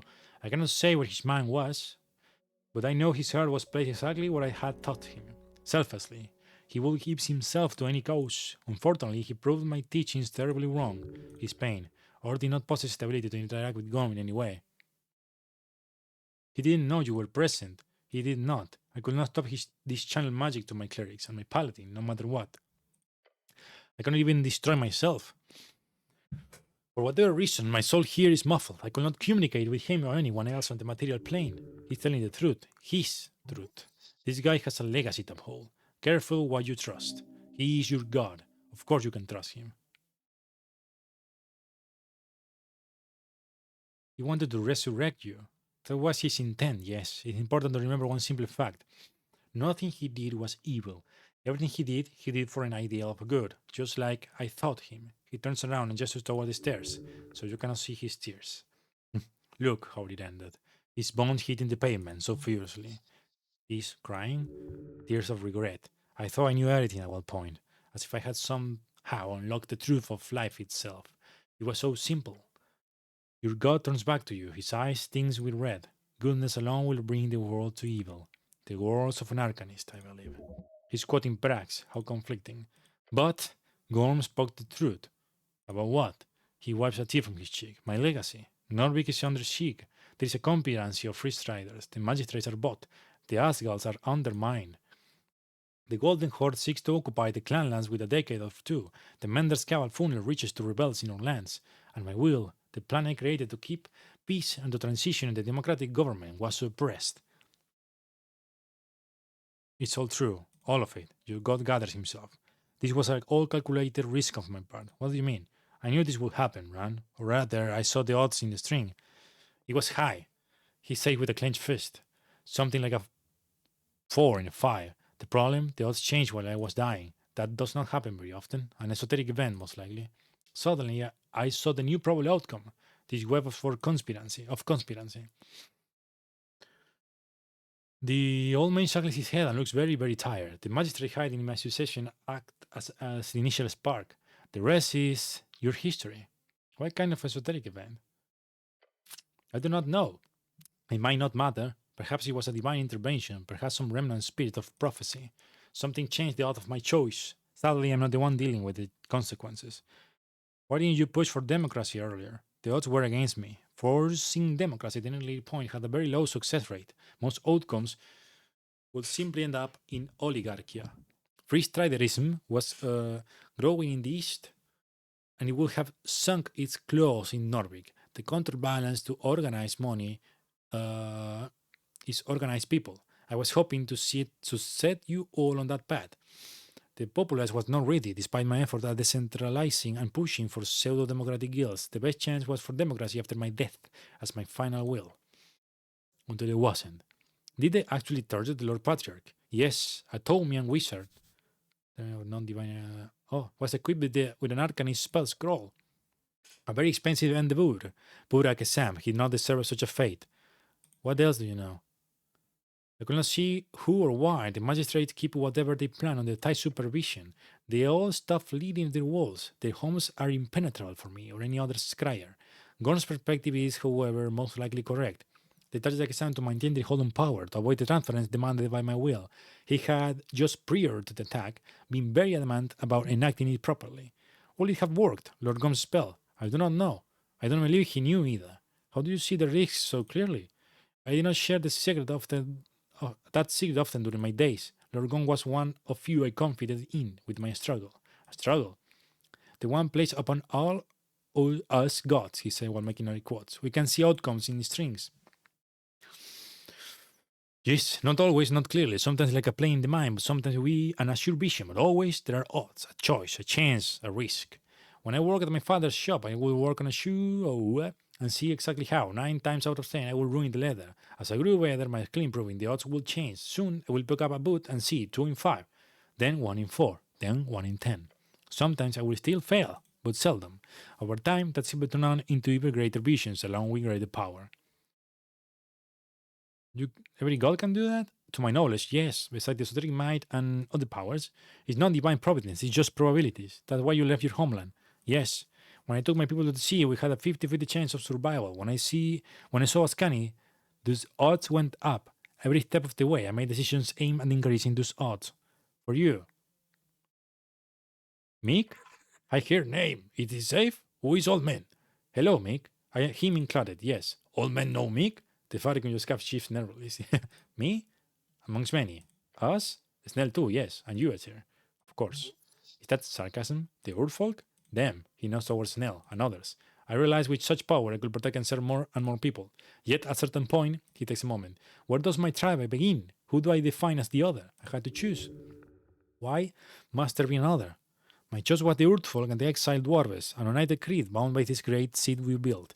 The old man looks at Tyr. Her blank expression does not change, yet her eyes no longer spin. They just focus on Urd. I focus on increasing the odds for that creed, to assure the security of Norvik and its ideals, no matter what. No matter what, huh? No matter what. For almost a century, that absolutismo has been the source of immense life and pain. Absolutism, no. Fascism. Fascism, you mean? Maybe, he said exasperated. Maybe. Just like Gorm. That comparison pains me, but I cannot deny it. It pains you. Snell takes a step forward. At least you had a choice. The old man keeps his eyes on the goblin and he places his hand behind his back, not with an anger or sadness, or wants to hear him out. You're responsible for the genocide of my people. Yes. Look at Snell, then look at Nord. Yes? Just yes? Your god says nothing for a few seconds, then he nods. Every horrible thing you have heard, I did. He looks around the void. He clenches his jaw and clicks his tongue a few times, then he holds up a finger. I have one question. I have thought about it for a while now, my whole life really. I need to ask it. I want to hear it. The goblin hesitates, then starts. Why didn't you just kill us all? His word leaves a silence across the water. Oh shit, this is heavy. What a question. The old man furrows his brow. No, really. Why leave us on this half-life? Because what is this? He says and pulls his jacket. This? He clams his fist into his chest. We are not human, we are not dwarves, we are not goblins. Take away our language, traditions, or stories. You put us into these holes expecting us to form into something suitable. But what is that? What do you want? The always causes you to shiver. He's screaming at your god. The balls. To stand before Ord and yell like that? You really like this guy. If you can see every outcome or whatever, why the fuck did you pick this one? His words, dripping sarcasm and rage, wait for us to reply. Ord allows the goblin to end his speech, listening to his panting echo across the eternal waters. Then, without lowering his head or averting his gaze, he says, I was going to. I told myself every goblin on those red hills need to die for the safety of men. That formula was necessary, that without clearing these lands entirely of these hostile natives, there would be nothing but, he writes down on the words, nothing but perpetual war. After establishing Norvik, when the trolls were scattered and the coast was ours, if I had left your people alone, I saw a guaranteed future filled with inevitable clashes between goblins and humans. Those clashes will lead to more animosity, more hatred, generations after generations seeking blood, vengeance against an entire people. It was one of my clearest visions. Radical fanaticism, goblin armies founded by hordes of elven treasures, years of warfare in Verdun, trenches for miles, trenches. Then more factions joining over time. It would reach another ghost war, simply due to the fact that humans were never meant to live here. We were never meant to take these lands. Yet we did. I did. I made that choice because every other meant the death of my people. In exchange, I doomed yours. Snell stares at him, stone-faced. Okay, so we are fundamentally incompatible and you took our ancestral homeland. Great. He rubs his eyes and takes a step away. Composure. The goblin wants to do this properly. He's trying to calm himself. You can get a question in the meanwhile.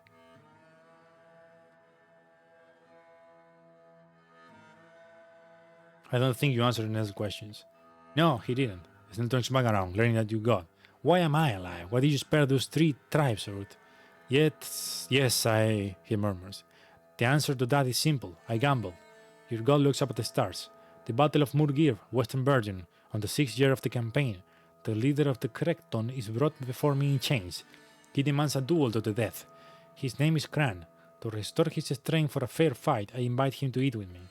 This goblin speaks Dwarven, Diminorian, and even some Elvish. Over dinner, he explained exactly to me how they were superior in every way, and that the only reason we won was to do our luck. We had a god. Theirs died long ago. Toki the gambler would have been fun to see these two clash. I agreed with him, then we discussed my options. Clan told me I was wise for killing them all. If I did not, he said, we would eventually re-emerge and destroy mankind, once I faded like Toki did.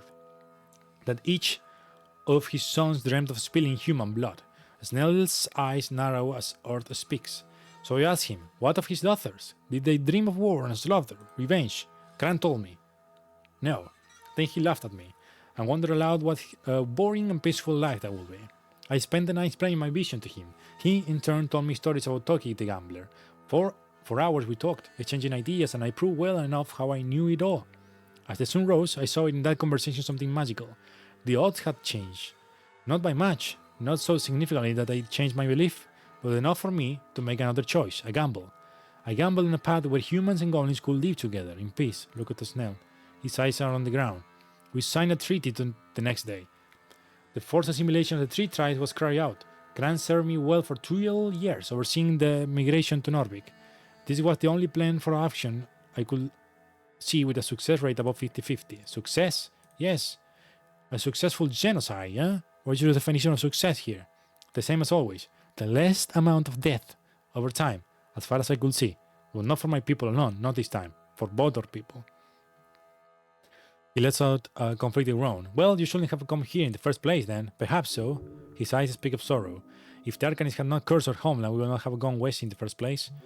He's holding back. He knows well he could argue around this topic for hours, but he's not interested in winning. Urd wants to listen, nothing else.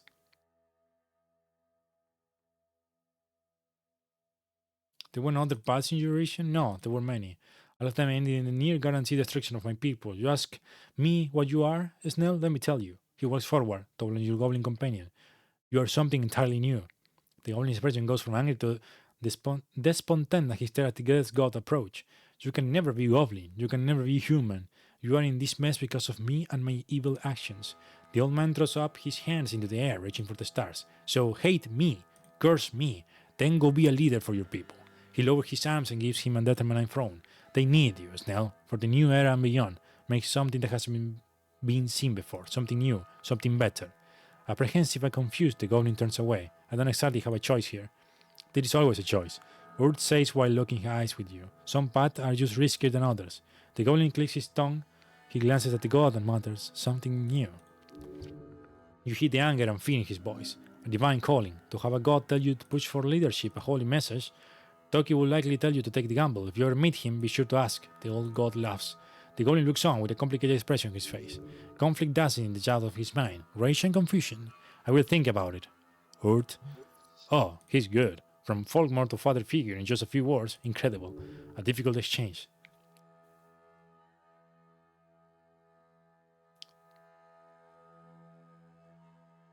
Come back to Snell. You really... He stopped himself from speaking first and then said, you really fucked up that assimilation. I know. If there is one thing I will apologize for, it is that. I'm sorry. It was always terrible at statecraft. Snell showed the same face he has shown you so many times since you met him in that underground garden. To be ruled by evil or incompetence. Sometimes a mixture of both, I'm afraid. You can always do better. Agreed. Not me, though, since I'm dead. But you? We will see what string you two will walk on. But if it's of any comfort around this incompetent governance, I can assure you, Snell gives the goblin a meager glance. Lady Sageleaf is the one who truly changed the odds. Snell meets his eyes. Hope. I never expected it from someone like her. Alas, there are many things I do not see coming. If anything, your instincts are clearly a dosing rod of their own. A dragon. Now, he looks at the floating angel behind her as if starts. Etir. This is gonna be tough as well. Urd, she grips his sword as if ready to pull it any moment, her many eyes spinning faster. Her voice cuts off, leaving silence the void. Is she flustered? She cannot find the words. His greatness overwhelms her. I do not want your service, Etir. I have told you this before. His voice is soft and full of heartbreak. Killing with kindness. A rejection? No, he wants better of her. An oath will not bind you to the earth. Nothing can. Nothing. She lifted her chin, her eyes in salutation, as if striking a pose in the air, just for the sake of confidence. You have done so much for men, for me, but there is something far more. I am lost. The intense telepathic words echo in your minds. You see Urd almost yelled, his head held high to meet the floating porcelain spectre before him. I am lost upon this world. No honorable power, no avatar of goodness, no greatness of the choir. These remnants are children, playing at running the coast, no different than Arcanists, human and celestial alike. Even ancients have gone mad or faded, and you showed me there was a better way, you fool. Your god shows nothing but empathy in his expression as he spit the insult in his mind. You absolute buffoon! You crotchy is mierdele curvo. He smiles. I deserve that, I'll admit. I didn't expect to fade so soon. I should have prepared more. But don't think for a second I haven't seen you. I haven't seen you. You dive into outward work to fill the void in your heart. A deep sadness falls upon his face. My dear girl. He calls her a girl. She's thousands of years older than him. A term of endearment. Look to angel companion, then back to your god. He holds out his hands. You need to get involved in politics. Kurwa. You get that's Polish, what the fuck. You catch a glimpse of Snell, his expression showing exactly your own disorientation of watching these two being bicker. This nihilism is not what you need. You are an air-spanning warrior, a lady of Norvik, an angel beyond the grasp of the Horde. I am truly sorry my pride and ego got the better of me, so that I did not accept my mortality until way too late. If I had, I would have told you this before I passed. Make a choice. His voice is carried across the eternal flats. Anything but this limbo, I beg of you. The angel floats closer, her eyes glaring at him. There is no good choice. Endless hesitation is the worst choice of them all, Etir, and you have selected it for years. Every morning, every night, she lands up to the ground, her feet hitting the esoteric ground. Sometimes all presented choices are bad. In those cases, you might as well pick the most ambitious road. Aim at the highest mountain and see where it takes you. Her many eyes slow down to a crawl focusing on the god. Am I wrong, Etir? With Etir now standing, you see the two of them are nearly of equal height. No, Urt. He lets off aside. You are, in your simple way, correct once again. I am to end my contract with the city and Darrow post-election. Good, good. He takes a deep breath and taps on her shoulder blade.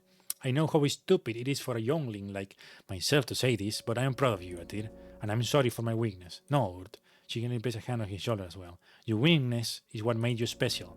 I am happy to see you one last time. One last time? Etir lifts him to the ground once more. She knows all too well how this thing go. What? Ur looks upon you with eyes remind you of your father. Aged, wisdom, soaked in blood. I would like to have a few more with you, Rand, before you return. He stepped forward and you realize your god is near towering above you. Look up. I am afraid we'll never speak again, my son. Yes, he is all forced by his last will and divine might, so this conversation is truly simple and esoteric happenstance. Once time runs up, there was no delaying again. You spend your last strength on this. Yes, the last. Oof. This conversation, Rand, he says and places one hand upon your shoulder. The only time you will ever feel his warmth. The last time anyone ever will. It was worth everything. Look at Snell, then back to him. Snell looks on, his arm crossed, still conflicted with no determined expression on his face. Looked at Tyr and nod.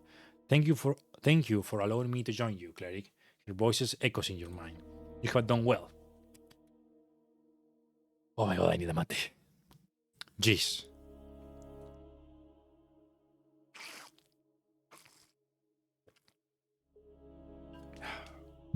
Look at Urt. I am just a cleric. No, the cleric. I'm just a cleric. Yes, some might even call you the yes, of course. I am the cleric. You're goddamn right. Some might even call you the cleric. Yes, he understands you. Someone finally does. And you have certainly been mangling with the primal forces a lot. If you want to be a druid, you certainly have my blessing. You got chocolates at you. Bow your head. And the flame tome, keep it. It served me well for many years. Gorn would have wanted you to have it. Despite everything, he was a good man. Good man. The words cow your knees. Blindness is as subjective as yours, nothing but intent. A man will see it all burn before he accepts utilitarian evil into his heart. Goodness itself lies in the heart of all folk. It is not built under the whims of a cleric, no matter what their intent.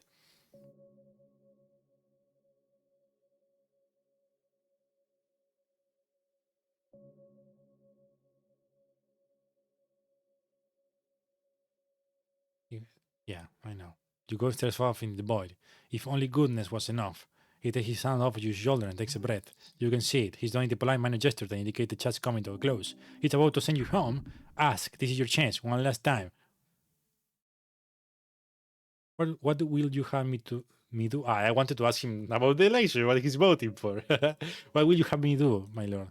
My time is over, right? The coming era is yours. He looks to Snell, then to Atir. I believe in you all.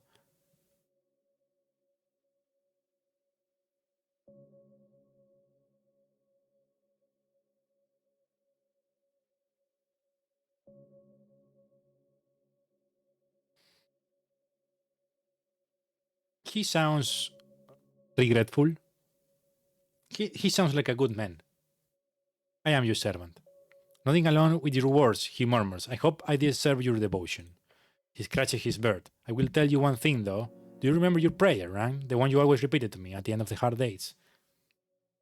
My prayer? Yes, the one. Oh, the prayer. You repeated it so many times. It was a cry, a pleading. At the end of a night at the library, after hours working the kiosk, when your body was broken past days of earthward training, in bed at night. Not from all. It's mostly noise, as you can imagine. Must be inane, so many desperate voices. Interesting, as channel for a great power, he must pick it up on all of it. Yours, however, it was just a simple prayer that was stuck with me. Earth holds up a finger. One thing you ask me, all throughout your life. It never changed, not once. Your only companion follows this conversation intensely. Yet he says nothing. Right, Dad, feeling embarrassed. He smiles. I do not promise things likely, but I can promise you this, my son. There is a string to follow, when your prayer is answered. One where your prayer is answered, I swear to you. Your father is proud of you, for the man you have become, for the man you will be. Hold it in. Urlins and say softly, you are not alone. Oh, jeez. Then he takes a step back, his eyes shimmering in a faint glow. He looks down into the water. It is time. The election has begun. What? Right now? Right now. Funny timing, isn't it? Wait, now? Was it now? It's already... Shit, I got so much work to do. Your God holds up a hand. No worries, Snell. I believe Miska has covered it all. She'll be glad to see you back there alive, trust me. Oh, yeah, good. He's flustered. Oh boy, your hombre is floundering. Darrow looks quite mad, however, she says to Etir. Good, I'm looking forward to it. Of course you are. What will happen to you? Oh, I will get a good rest. That's most of what I have done here for these 27 years. I will wire the rest of my strange existence here will be just the same. Your God shrugs, but then again, who knows? Witch's luck. Fortune follows the meek. That is, the man who carries a sword, but knows when to keep it sheathed. Is it safe yet? No? Then, master, please go home. Stop talking with old bad man. You're the stares the mouth on your scarf. You really pick up off a kind of friends, don't you? He touches his thigh with a laugh cut in his throat. Old bald man. How do we get home? Same tunnel you get your spells from. I will go and make it a little wider from you. We are ready. Leave. Your god holds out a hand. From it, a white drop falls. It hits the esoteric water below. Whoa! Goodbye, Newt. Hold on, one more thing. You need to ask. The election, my lord, before we go. Yes, my son? What? No, okay. What should I vote in the election? You catch him by surprise with such a question. Through the light, you see a smile appear on his face. He laughs. Your god lets off a loud and mysterious laugh among the radiant power of his divinity. That's Galish. They won't win, but very well we have for the future. Leave the beyond. Of course I will vote the Asgalis. Of course I will. I don't care if we don't win. Every vote helps. That was amazing. I love this game. Oh my god. Oof.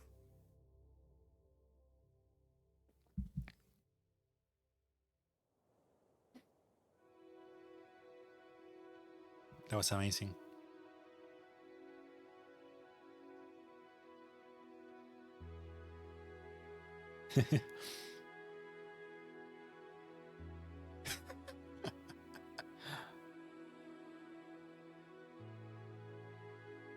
Dawn of Election Day.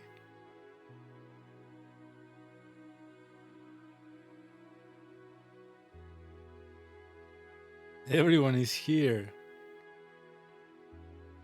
The city roars around you, blocking the street. Hundreds seek their designated polling place. And you lie on the central street of Tolstad, having successfully made it to election day. Having successfully made it to election day. Gasp for air. And over you, oh shit. The first thing you see is Neil getting up from the pavement beside you. He looks pale and queasy. Why didn't you tell me this portaling business will come with nausea? You need to man up, buddy. Keep yourself from vomiting. Oh no, I have enough money done for a lifetime. I have manned out. We have just gotten started. Don't say that, please. I agree with you, Snell. There have been enough manhood swung around this day. A joke from the Celestial Ice Queen? Looking to your other side, it rises from the ground once more. She looks undisturbed by the plane shifting. I should also mention, I'm glad you are alive, both of you. Thanks, Etir feels sick on the ground like a worm with a fever. Yeah, the golden says, raising a hand. And thank you from me as well. Etir's many eyes looks around. It appears we have not been too auspicious in our arrival. We must have appeared without fanfare. Good. A bit anticlimactic, but convenient. Good way to describe it. She ascends and tells you both. Darrow is waiting. Come and speak when the time has come. The angel floats away up the hill. Things feel less tense with her gone. She will be yours one day if you're able to handle that radiant down. Snail stretches a bit, then takes a glance around the crowds. Old man was right. Election sure has started. I guess we lost 2 days, or 2.5 maybe. I don't know. You are the mad guy.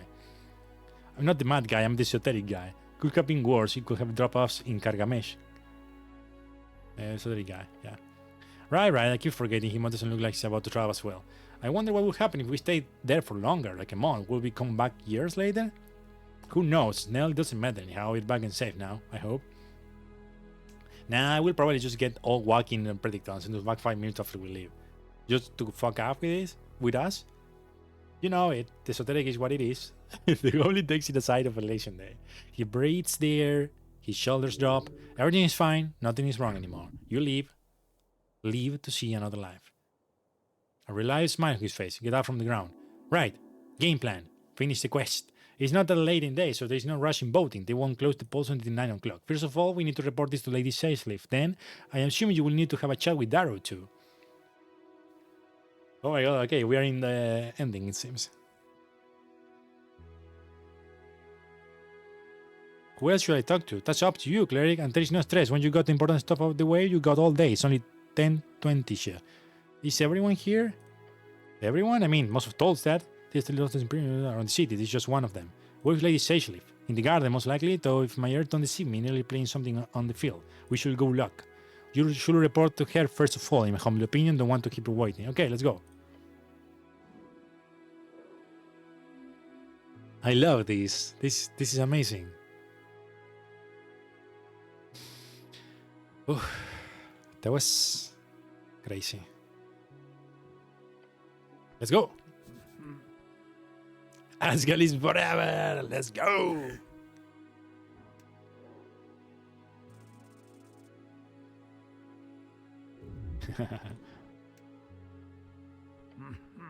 Dwarf informant crosses his arm when you approach, tipping his eyes to Mr. Cityman. I can clearly inform you the Asgard movement is going splendidly. And you? He takes with a grin, slapping you on the arm. You have helped quite a bit. I'm just doing my duty to the coach. The organize you were nodding 3 times. Happy to have you on our side, cleric. Any case, we got our duty to fulfill here in the last moments before a new, hopefully green dawn. Make sure to put down your boat in a wise way for the future of the city. For the future of our city. For Norvik.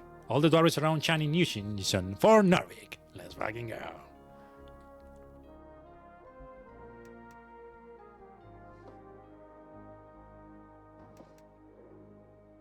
Can we roll 23? No, that was pretty bad. The group of Asgard youth activists are handing on newspaper and chanting a slogan. They're showing their values in the streets. One of them adjusts her glasses. Cleric, thanks again for the ink. We managed to just before the deadline get each and every copy sent across the city. The girl smells a stack of new paper with the ground, then looks at you. The election issue is going out on well enough. Though I'm still pissed that I had to change the article. Feels like such a waste. It's a safe move, you know it. Yeah, I know. That's what pissed me off.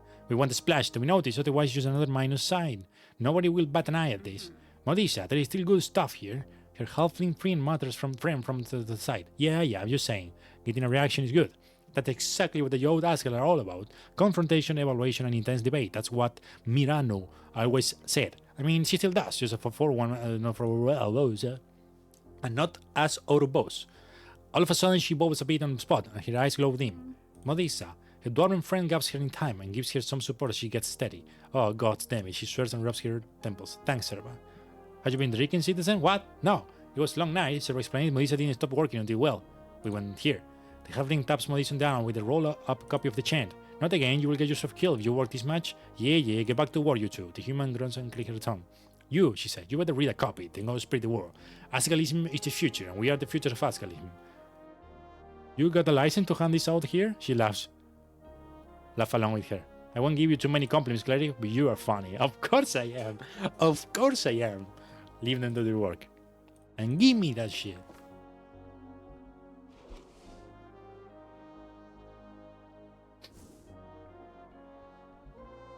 Ah, my bike. Dexterity, I need a 20. Nope. Hello, my friend. Oh, look, Romulus. It's the cleric of Norby. Come to bless us one again. I didn't just a darn luck charm of a human, eh? He laps you on the arm. It hurt. I actually met with one of those ancient snake people. What? Yeah, he should be around here somewhere. A fellow called Isk Urum. Gardu Green, an actual snail folk. Alive and all? Alive and all? Last time I checked. I will have two what the fuck? A pin of a poof in tiny Esoteric pack is suddenly stands behind you. Yellow. Oh, I heard my name? That is I. The dwarf stared at the nail with a grin. Your tone is just not. Yes, absolutely. No need to worry. I've been in stasis for millennia. I will say that loses me the manerial rights. The snail lets out a bubbling laugh. And I see, these white means must have found something sinister in our halls, which is so not surprisingly really. My kin were quite the mad bunch towards the end. What? He's just at you. The dwarf stares blankly, then he gets, you're reading my mind? Yes, sorry, it's that intrusive, I can help you, see? No, very efficient, I like it. But then, do you know what it is? Not to the degree that will make you happy, but perhaps to a degree that will be helpful. You see, my good dwarf, I do seek certain artifacts that could be found in Tulamunna, so perhaps we could collaborate though. Oh yes, Bindurlaito. The dwarf reaches out and grabs the snail's hands, shaking it. We'll make a good team, eh? Isk? Good, I will be in touch. Yalu. The dwarf turns back to you, his eyes beaming, literally. Can't believe this is happening just for toil and now everything happens at once. Thank you, cleric. He shakes your hand as well. There means some snail mucus on your glove. I'll be sure to let you know how it goes, and if you're interested in some freelancing, I'll be sure to reach you out as well. The rust laughs maniacally. The rust monster follows suit. The rust monster. Then he leans into a sudden serious expression. And you're voting green, are you? Of course. Ha, go net. He laughs and slaps you on the arm again. Romulus makes a screeching noise with his shoulder. Be seeing you, okay? Bye-bye. Ah, the seagull. My super requete contra archinemesis.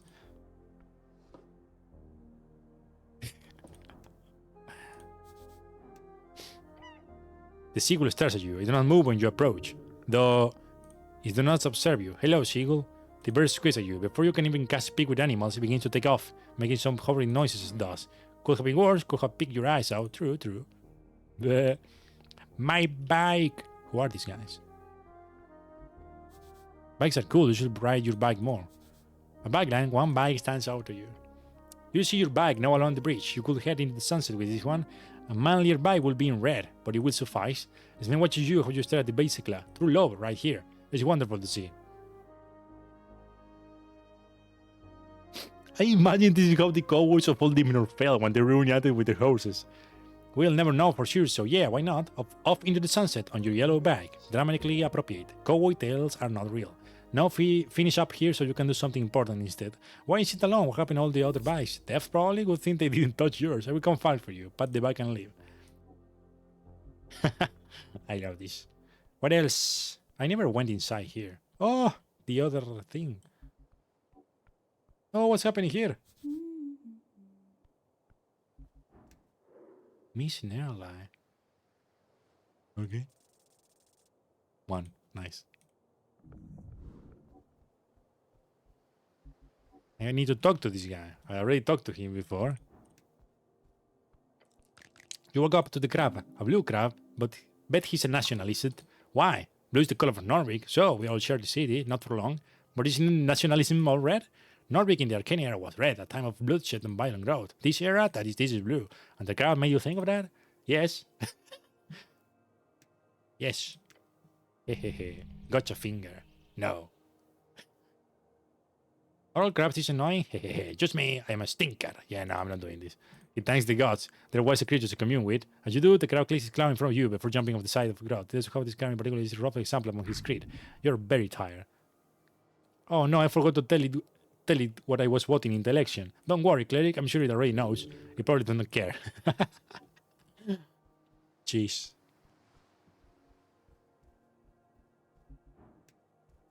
Who is this guy? Nearly sat on the grass, playing a tune carrying on the wind. She is deeply into her performance. You do not notice your approach. An interesting tune, not traditional but still neat. She is good.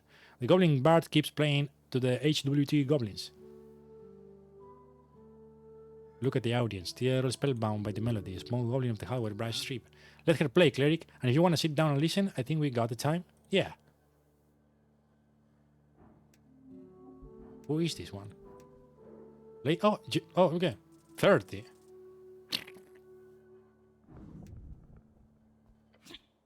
You approach the goblin chieftain, sitting on the grassy field by herself.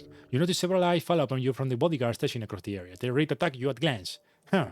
She's enjoying the sun. Careful now. Be polite. She doesn't look so intimidating sitting out here.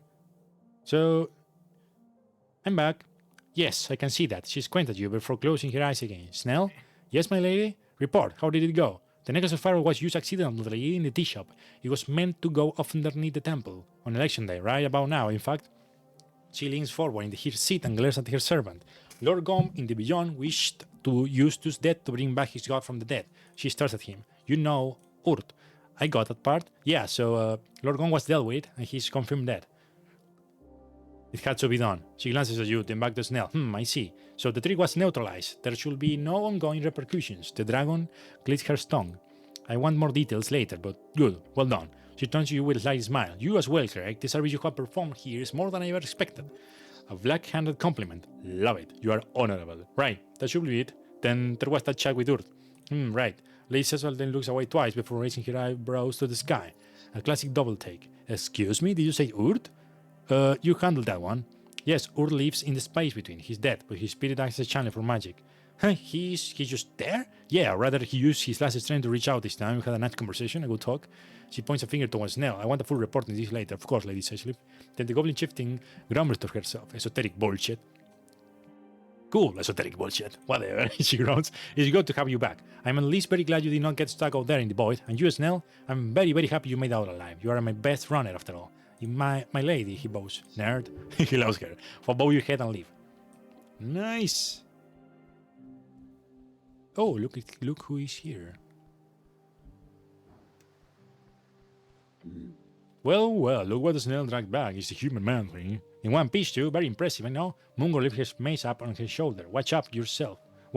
This election day is ramping up. No trouble and stalls that, but there has been some brewing on our wall. Oh, anything bad? No, just sounds fun. Wish I could get in a brawl, just a little one. That would make my day. Well, the Greg would love it to do it now, but we really don't have time. Boring. Oh. I will be standing here then, hoping for something interesting to happen. She groans and adjusts her shield. Any moment now. I found the man in yellow, the one to charm you. You did? The burgher lifts her chin and looks down on you. Is he in the city below still? No, I found him captured by a troll. Oh, that's good. He deserves pain. Well, speaking of which, I punched him in the face. You did? She clears her throat, but it sounds more like a surprised growl. You did. I did. I avenged your honor. This imposing profit monster locks you up and down with a smirk. I must have misjudged you, human. Maybe you're a real man after all. Yes! Yes, I am. Careful now, real smooth. I invite her to fight thugs in housing. That should work. Meg is happy for Master. Meg did not know human need proof of humanessa. Very good, hairy woman trusts Master now. Whisper to me, quiet, try to score here. Oh, Meg, sorry. Hope Master score very hard. Come with me. We can fight thugs in housing or something. No. But she gives a nod and a grin. A sparring match in the garden. After the election, of course. I'm in duty until then. A physical meeting with this handsome woman? This is a massive win for you and your manhood. I will take it. Good. We will set the time later. Get a day with Munger. Let's go. Now, is there anything else you need, you puny human male? You enjoying the music? It's pleasurable, yes. Not only an artist. Not many deserve such a title. But who call themselves that simple sitting in their dark abode, dipping or painting away at some deep and so meaningful static thing. No. Real art lives in the air, like lightning. Like blood before it dries. She shivers. I get it. She ignores your words and lets over the grumbling growl. No science, the thunder is roaring. Have fun with that. Haha, let's go. Oh, let's fucking go. Who was this guy? Just not even whisper to the goblins. The storm calls to us. Okay. Oh. Hey, nice. His knowledge goes deep, far below city, from here, and here loneliness, everything can escape, while let's be here for basic material. Yeah, the woman's in trouble, just like you. Okay. Brr, perhaps the future ambassador of his people, treat him with respect. You see the elf conversing with the giant central tree of Tolstad. Her words clearly articulated. Oh, my lord, do not fret. They do not wish you any harm. They are voting. It's called democracy. She's speaking quite clearly. Taking care of her elders. How lovely. Her leaves on the tree rustle, and the elf chuckles. Yes, it is quite silly, isn't it? Oh, cleric. I'm just having a chat here with Lord Pooh. Speak with plants? Yes, cleric. The leaves rustle again, and the elf translates. He says hello. A branch sways in the wind. In a meeting now, we have to be polite first. The cleric is a great hero in the city. I am. What did he say? Nothing, cleric. She chuckles creepily. I've been meaning to see how it went for you, actually, with your little trip. Glance up at the pillar of yore. Yes, that trip. Lord Pooh here saw it all. He sees most things around here, in fact, so he's interested too. Are you Minum Puni? It went well. Almost died, but that's usually how it goes with most things. Now listen to the description intently. Interesting. Communion with the primal strings and our little butler make it clear the disturbance of the tea-shop has been calmed as well. You should feel proud, cleric. That is an accomplishment. Snell did a lot of the lifting. Oh, did he now? I mean, yeah, maybe we should leave these two lovers to their action. Your companion master behind you. He stands quite a bit away as per usual. Yes, but we should. Although first I should speak with you about a certain topic. Druidism, cleric. This is a true path to walk. This is folly. Don't listen to primal balance idiocy. What about it? I have no real foothold in Norvik, but we have monthly meetups in various parks around the city. If you wish to partake in the next one, you have my official invitation. Sure, will be interesting to listen in. Wonderful. I will sure they got enough fika for all of us. Yes. We should discuss primal incidents, how to keep our parks and below areas safe from expansion, and so on. I'm sure they will be interested in hearing about the tea shop. Some people expressed concern about if it was a primal or elemental related. I will be glad to see you there, cleric, and I hope you too enjoy this election day. You have earned it. She smiles. A creepy smiles. Snell's throat looks awkward. Time to go then, cleric. I've been meaning to ask, Snell, but why are you so scared of moisture? Where does it come from? Tell Lord Pooh thank you for the cash. The tree rustles. He understands you and he tells you. You interpret the tree as telling you. This ugly flesh pile will not preserve my treasures. Pooh, you can say that. She slapped the trunk. But she does. I apologize on his behalf. Shrug. She leans, I will calm him down. No, sorry about it. Yeah, I thought I got to ask really. What's your relation with the tree? Fine, I will admit it. I might be stringing him along a bit. Oh. Yeah, nothing I'm too proud of, but some three of the more virile variety tend to enjoy attention. Not to debauch your skin, mind you, the kind of attention given by the heart. But if a 10-minute conversation among gives all three his jitter, then who I am to deny him? That's cute, I think. Something like that, perhaps, yes. Learn the dark secret of understanding here. He gives you a wide grin. I've been meaning to ask, Nell, what you so scared of mushrooms? Where did you come from? Not scared, it's the original version. Nestan chuckles, a deep chuckle. Heh, you can probably dig a bit here. Convince him to tell you. No, wait. Yes, let's go. Just push for it. He will break. Come on, you can tell me after everything we have been through. The goblin rubs his eyes. Fine, okay. He turns to find Nessan. It's not because of you, first of all. I mean, I'm sure you will gladly take the credit. Of course. She smiles creepily. Her eyes half glaze over. It's a bit of a cliche, but I fell into a mushroom patch as a kid during the garden expansion. The spore got in my mouth and my eyes. It was awful. Took weeks of the icky feeling to disappear. He shudders. So excuse me from a bit of standoffish, okay? Stuck as a nail. Okay. Wow, that's so funny, it's almost sad. That's terrible. It's embarrassing is what it is. He could have always had trouble early on the inspection process, lots of little incidents like that. But I can promise you, mushrooms are not so bad.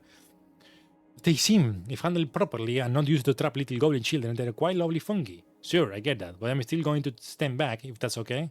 Of course, Snell. Just let me know if you change your mind later. I'm always available for a hug. Right. He looks extremely uncomfortable. Nice. Okay. What about you, my friend? He steps around the grass, causing a little flowers to sprout. When he notices you, he tips his up. He's make sure to keep a healthy distance from the conversation. Cleric, you speak normal now? No bird? Nes cast tongues on me. Nice. Stop. Very kind of her. Allows me to interact with people up here. Hope to see you around. You as well, Craig. You appear to be a great person among your people. I wish you and your followers well. He speaks of you are a god yourself. That could be a thing. You do deserve followers, obviously. Just checking out the collection. I am. It's very interesting. Reminding me a lot of high-minded people I've interacted with over the years.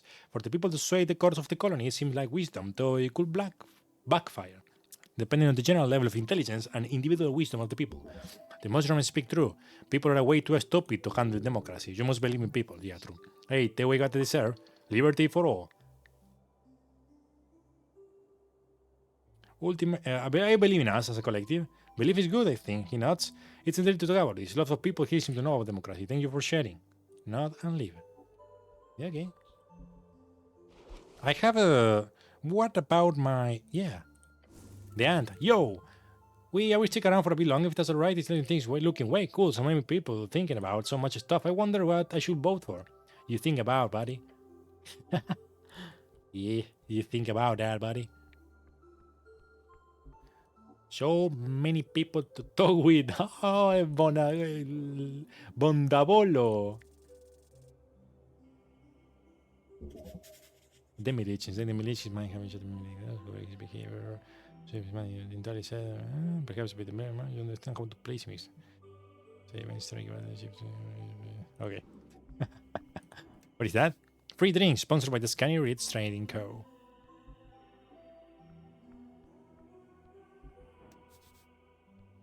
A very happy dwarf. Who is this guy? We would love to get a griffon one day. Same. Oh, we can just give this one a try. There we go. The more you start introduce Serena, the more you understand. He's not full of hatred for some dirty vision of the future. He does not view the future of Ascani as a goal in paradise. What he wants, entirely due to some personal vendetta that's fooled by society, is to raise human for existence. Ah, okay. I understand him. Human? Goblin? Brass glasses you from beneath that hood, then he puts down his pipe with a skull. I'm looking forward to the day all your human feel are wiped out for good. I can promise you, it's not far away. Yes? We deserve it. What? Kill me. Fuck you. Kill me, bitch. Stanley's turning out the two of you with wild eyes. You see Raz reaching for his blade. He loses himself. I'm growing. Fuck you. He kicks you. Maybe next time. He'll look away and grumble himself. I think he's upset now. Yeah, I was growing so sensitive, you know? Fuck you. Fuck you. This course. Insane. I should let him be. That was great. And you. I hate you. I need a 20. Okay, that was quite good anyways. Almost there.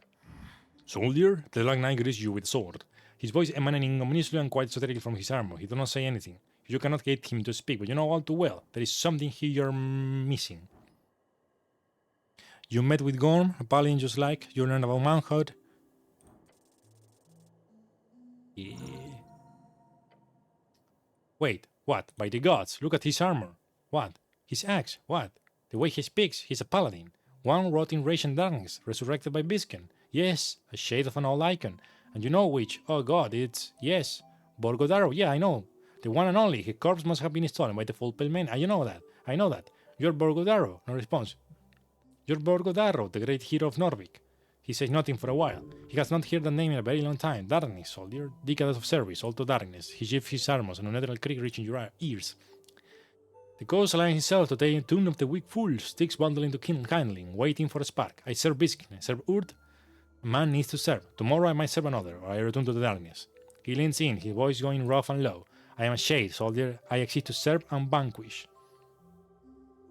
You want to serve Biskin? The necromancer animated me. I am a shade of his making.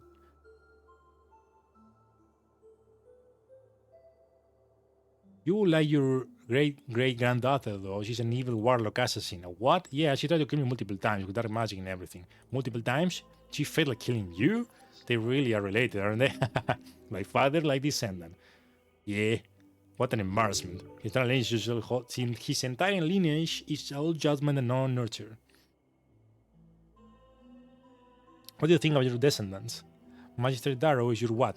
Great-grandson? I care not for the Trifling. They are a clan of spoiled weaklings. An embarrassment on my old flesh. Oh gods. That's a condemnation if you ever heard one. I actually spoke with Urios a while ago. Let me head in your direction. Oh shit. Your stomach stirs. Speak, soldier. I met him in the beyond. He's dead, but his spirit remains. Urdis, tell me, what does he speak of? Oh. He knows Norvik faces enemies on all sides, priest riders, corrupt magistrates, foreign threats, and still he wants us to face the risk of democracy. He calls himself an hypocrite who chose genocide to avoid risk. He asked me if a man should look after his own tribe to avoid others. I like this one. Then he's a bigger fool than I imagined. grinned his hunters together. When I learned he faded, I did not mourn, for he led the city into ruin. Urd was a fool. Urd was meek. That is why he fell. Meek? No, sorry, not me, meek. Heretical language from a shade of man. Borgo the Rogue has fallen into despair, and this is all that is left of him. Leave him in his bellowing.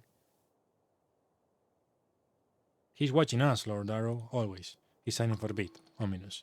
Leave me, soldier, the time will soon come. His voice turns into a whisper, a whine upon the wind.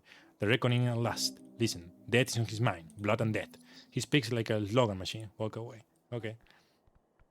Can I give you your crossbow back? The kobold stands in a corner, watching over the area with eyes of a hawk. Cleric, go, I don't want to talk to you, not to you. That's rude. Why are you so rude? Why are you rude? Have you ever looked in the mirror? Rude face on Cleric. You cannot see my face, I have a helm on. No, I know you're already ugly under metal, very ugly. Sticks and stones might break my bones.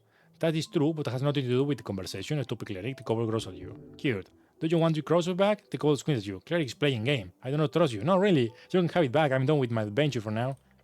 Okay. He lowers his gun and holds a claw. Give now. I chased my man. No, he's cute. Hand him the light crossbow. He snatches it from your hand the second you hold it out. It is back. Oath hides behind his back as you will take him again. You do not get again. Never. I'm going. I love that guy. Biscuit? Hello, Cleric. Hey, are you voting? I've already done so. Yeah, I'm an early bird. Oh, do Lichen need to sleep? No, Cleric, I was being facetious. Look at him for a few seconds and then say, what? I said I was being facetious. That's not what you said. That's not what he said. Mick agrees, just in case Master wonder. I might have mispronounced that, Cleric. It's a little funny, you must admit. Snake holds his side, laughing loudly. Then he suddenly stops and takes a step back. Please don't kill me, or the Cleric. Biscuit stands there, not moving a single muscle in his pale face. I will consider it. Then squint his eyes in the sun. I will schedule a meeting with you, Cleric, about your trip on the Beyond. Oh, that information will be highly valuable. Tell him.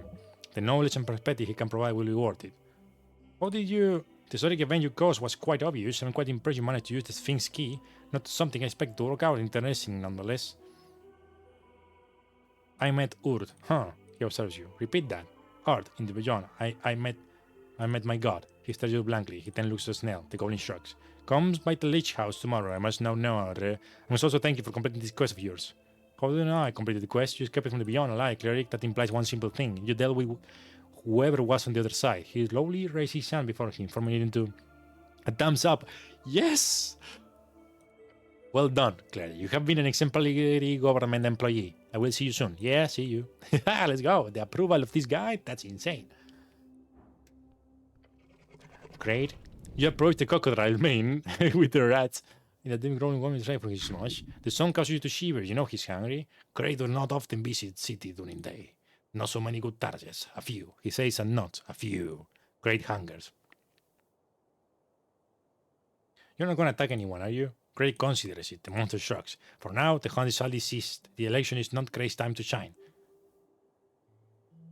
I've been meaning to ask, what's in those slug dogs anyway? The girl man stares at you for a moment, then she shrugs. Depends. Great is master chef. Great makes load out of everything.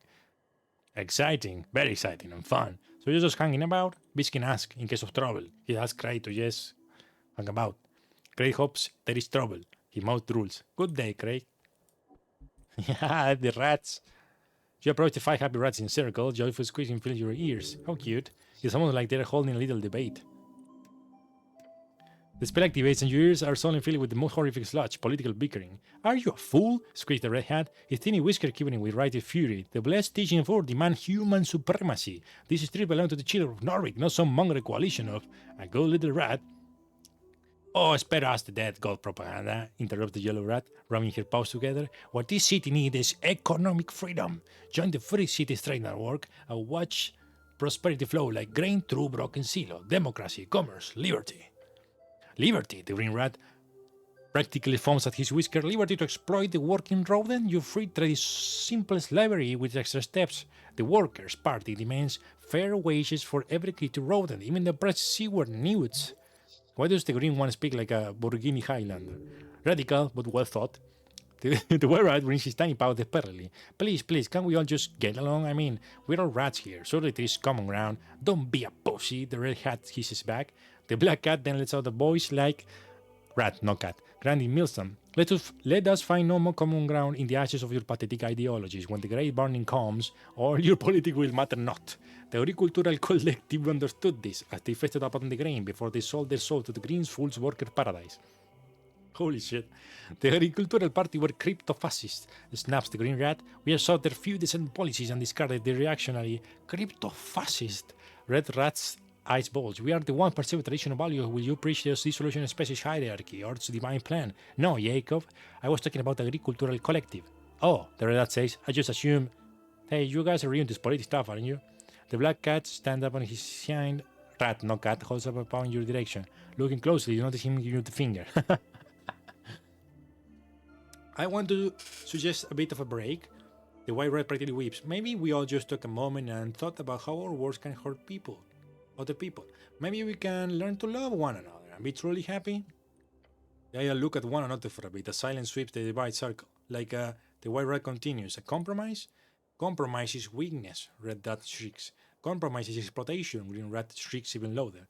Compromise is bad business. Yellow rat shrieks the loudest of them all. Break the spell, that's enough. The weaving turn back into the was squeaking. Finally, some peace and quiet. Really sympathize with the white rat. I should go now. Jeez. Hey, let's talk with Bondapollo. Oh shit. Wait, what? Okay. Oh, I didn't know I could come here.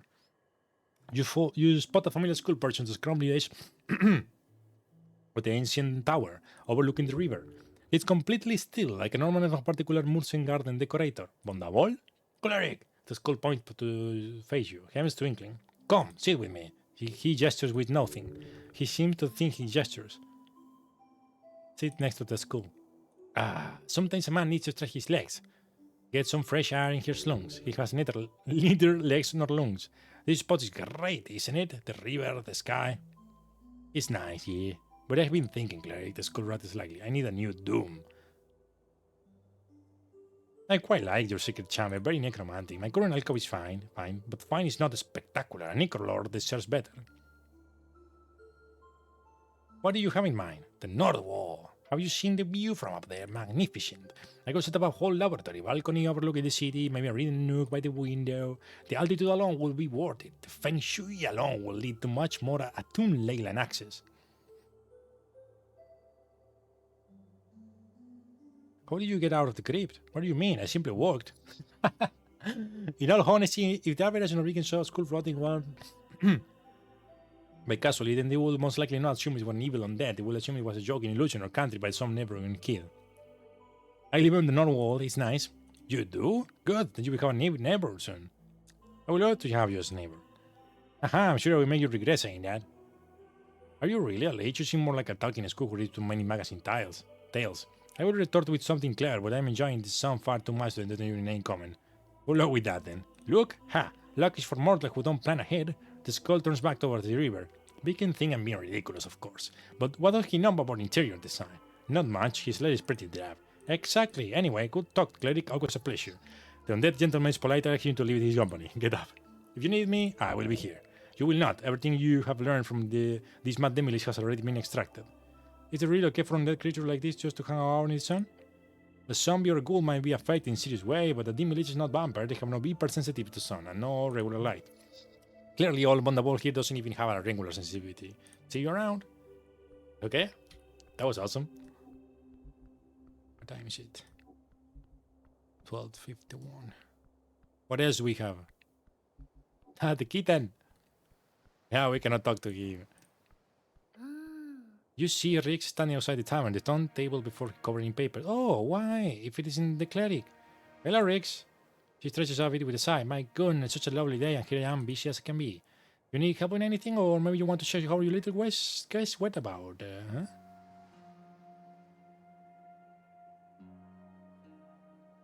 Have you boat? She lets out a dramatic vibrate. Hell's bells. I had completely forgotten about it. Boating was the last thing I had thought about today, but yes, I should go and toss my card.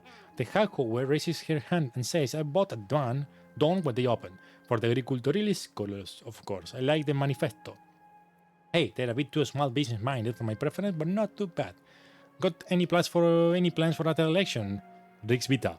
Oh, nothing I can talk about too concretely, but not yet anyhow. I got a few expansions planned, and currently the third place was covering housing and the palace, but not all is quite ripe at the moment. So I'm thinking of taking on something new there. I got a few potential locations cut out. Not all I live there. Oh, lovely. Don't tell anyone you heard it from me, but there are plans for a new living complex. The upper dungeon floors. That means there will be lots of foot traffic. That means a lot of thirsty people. Anyhow, it's all just ideas and concept for now. It depends on who wins the election too. Hopefully the free strider. That should make my plans easier. What about you, Lisa? Any plans for the future? I only just started to think about it, but the picture gives her a French green. It's quite idea. Had cuggles. I never scuggle. There is no mega coven in Norvik. That will change with the election. Potion brewing, focusing on scanning resources. That will be big business there. There are many hacks attempting to form something, lots of intrigue going on behind the scenes. Now, I believe our dear Lisa here will be an excellent CEO. She's terrible skills, she's got free strider contract, her CV is about twice as long as my life story. I will have to actually join a comment to do that. Riggs Peter blows out an air, waves her comment off. Just make one. Going the communal society route of sharing and caring will only result in infights and power struggles. True. We can totally get you some funding. The highs will come dropping like vultures afterwards. You will have a mega coven in no time. Always the optimistic, fake it till you make it. She winks at you. We need a mega coven. You will make a great mega coven dictator, Lisa. Please don't call it like that, but thank you. So you are okay leaving your hiding place? Yes, the omen appeared to fade once you left us, Clary. Whatever did, removed the sting of blood and guts upon the strings. Lucky that I would hate to see anything bad happen to Norwic's most prominent freelance hack. So nice of you to say that, Riggs. I know, I'm adult. I want to head inside. Oh, you can. We're close. Don't worry, I have a key.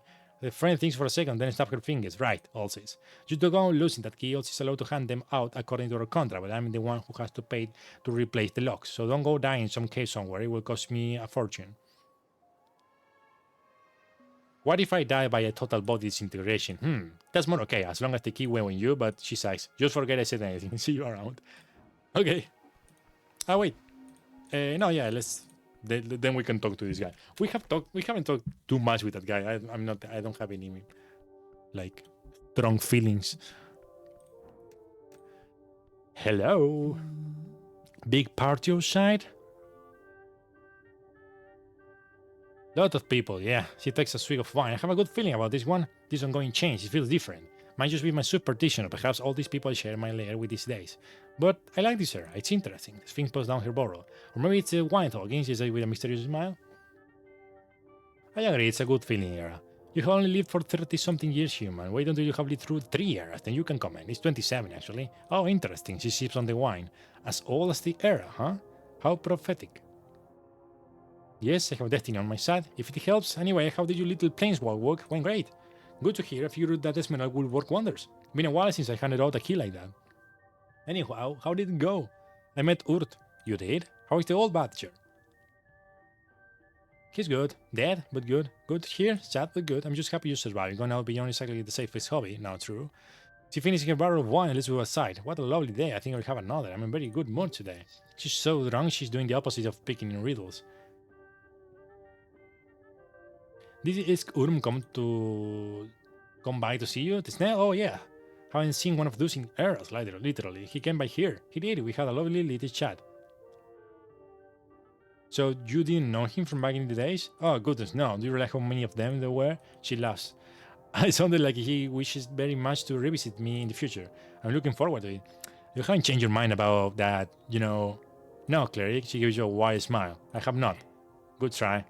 You're sure you're not nothing? I'm fine, truly. You're not lonely down here? Oh, my sweet Cleric, this place will be packed tonight. I'm just enjoying the silence while it lasts. Okay, see you around.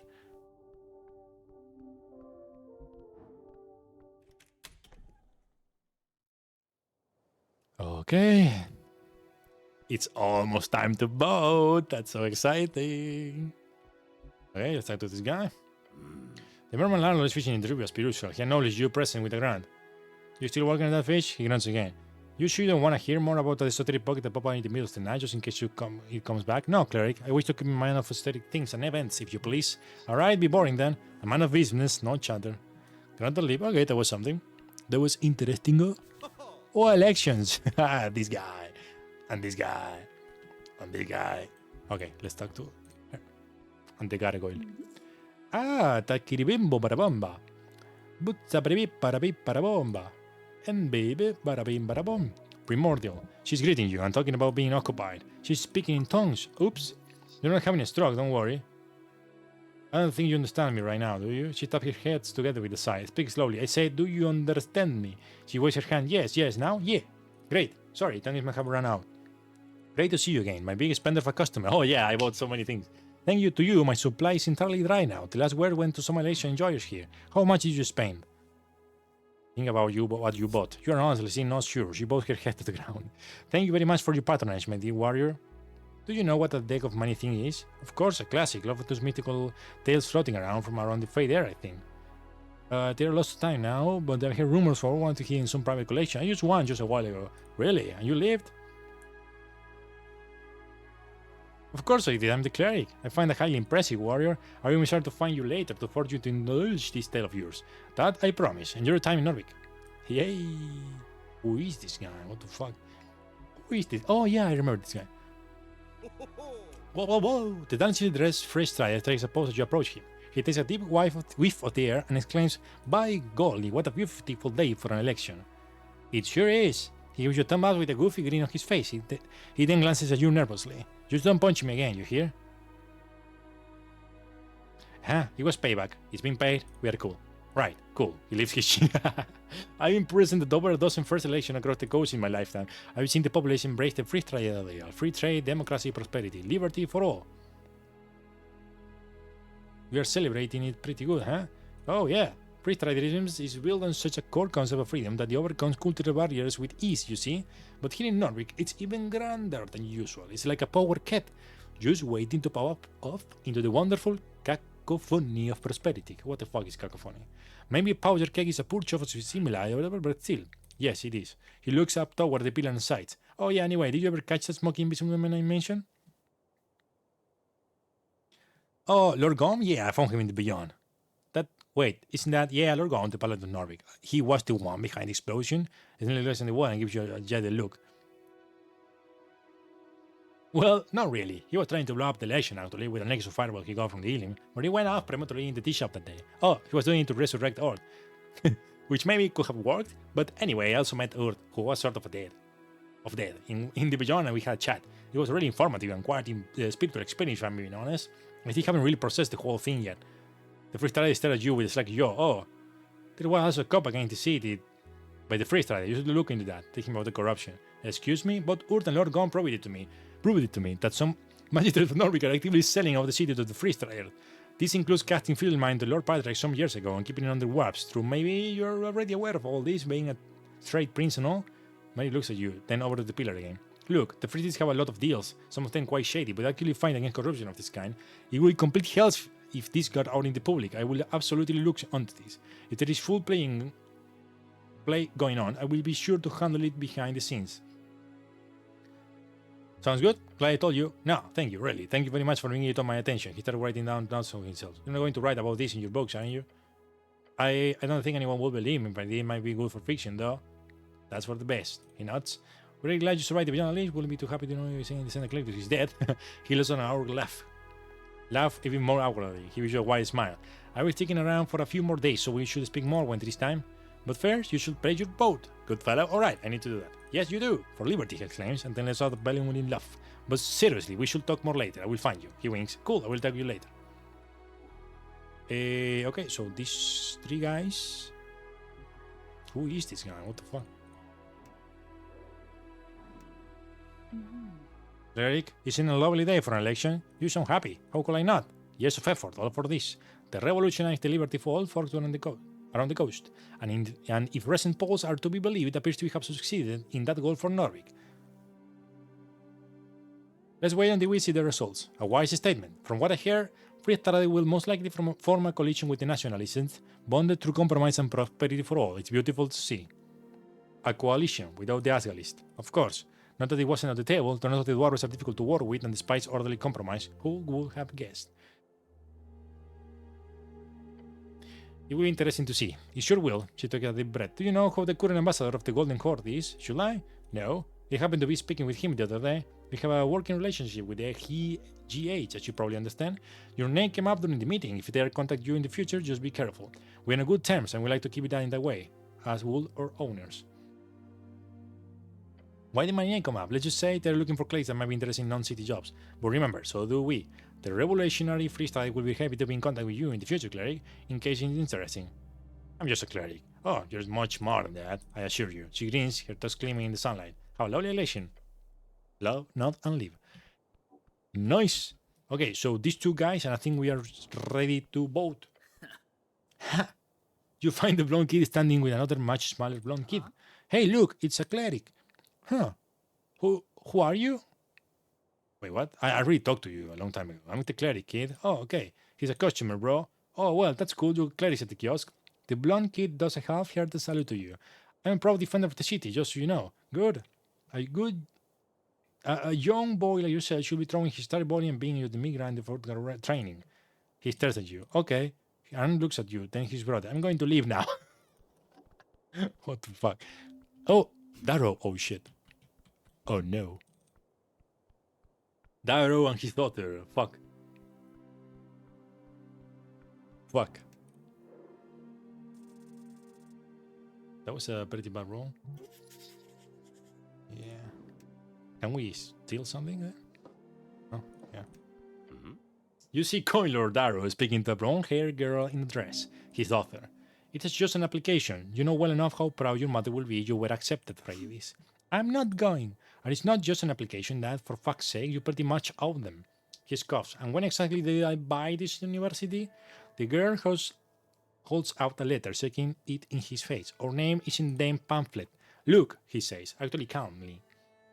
It's the best establishment on the coast, sweetie. You could at least visit before he then notices you standing there, a bit too late. Oh yes, it's her, the so-called assassin. Cleric, Frey God's wide eye, glancing between you and Snello. Anger? Fear? No, her eyes are screaming. Not these fucking guys again. Apologize for the sweet word, no worries.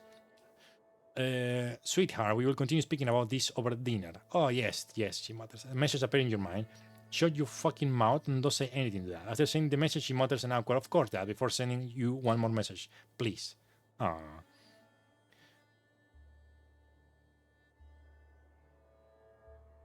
Good luck with your application, young lady. Thanks. We will take more tonight, Frey. The girl looks at the button and to you, and then she walks away, rubbing her eyes.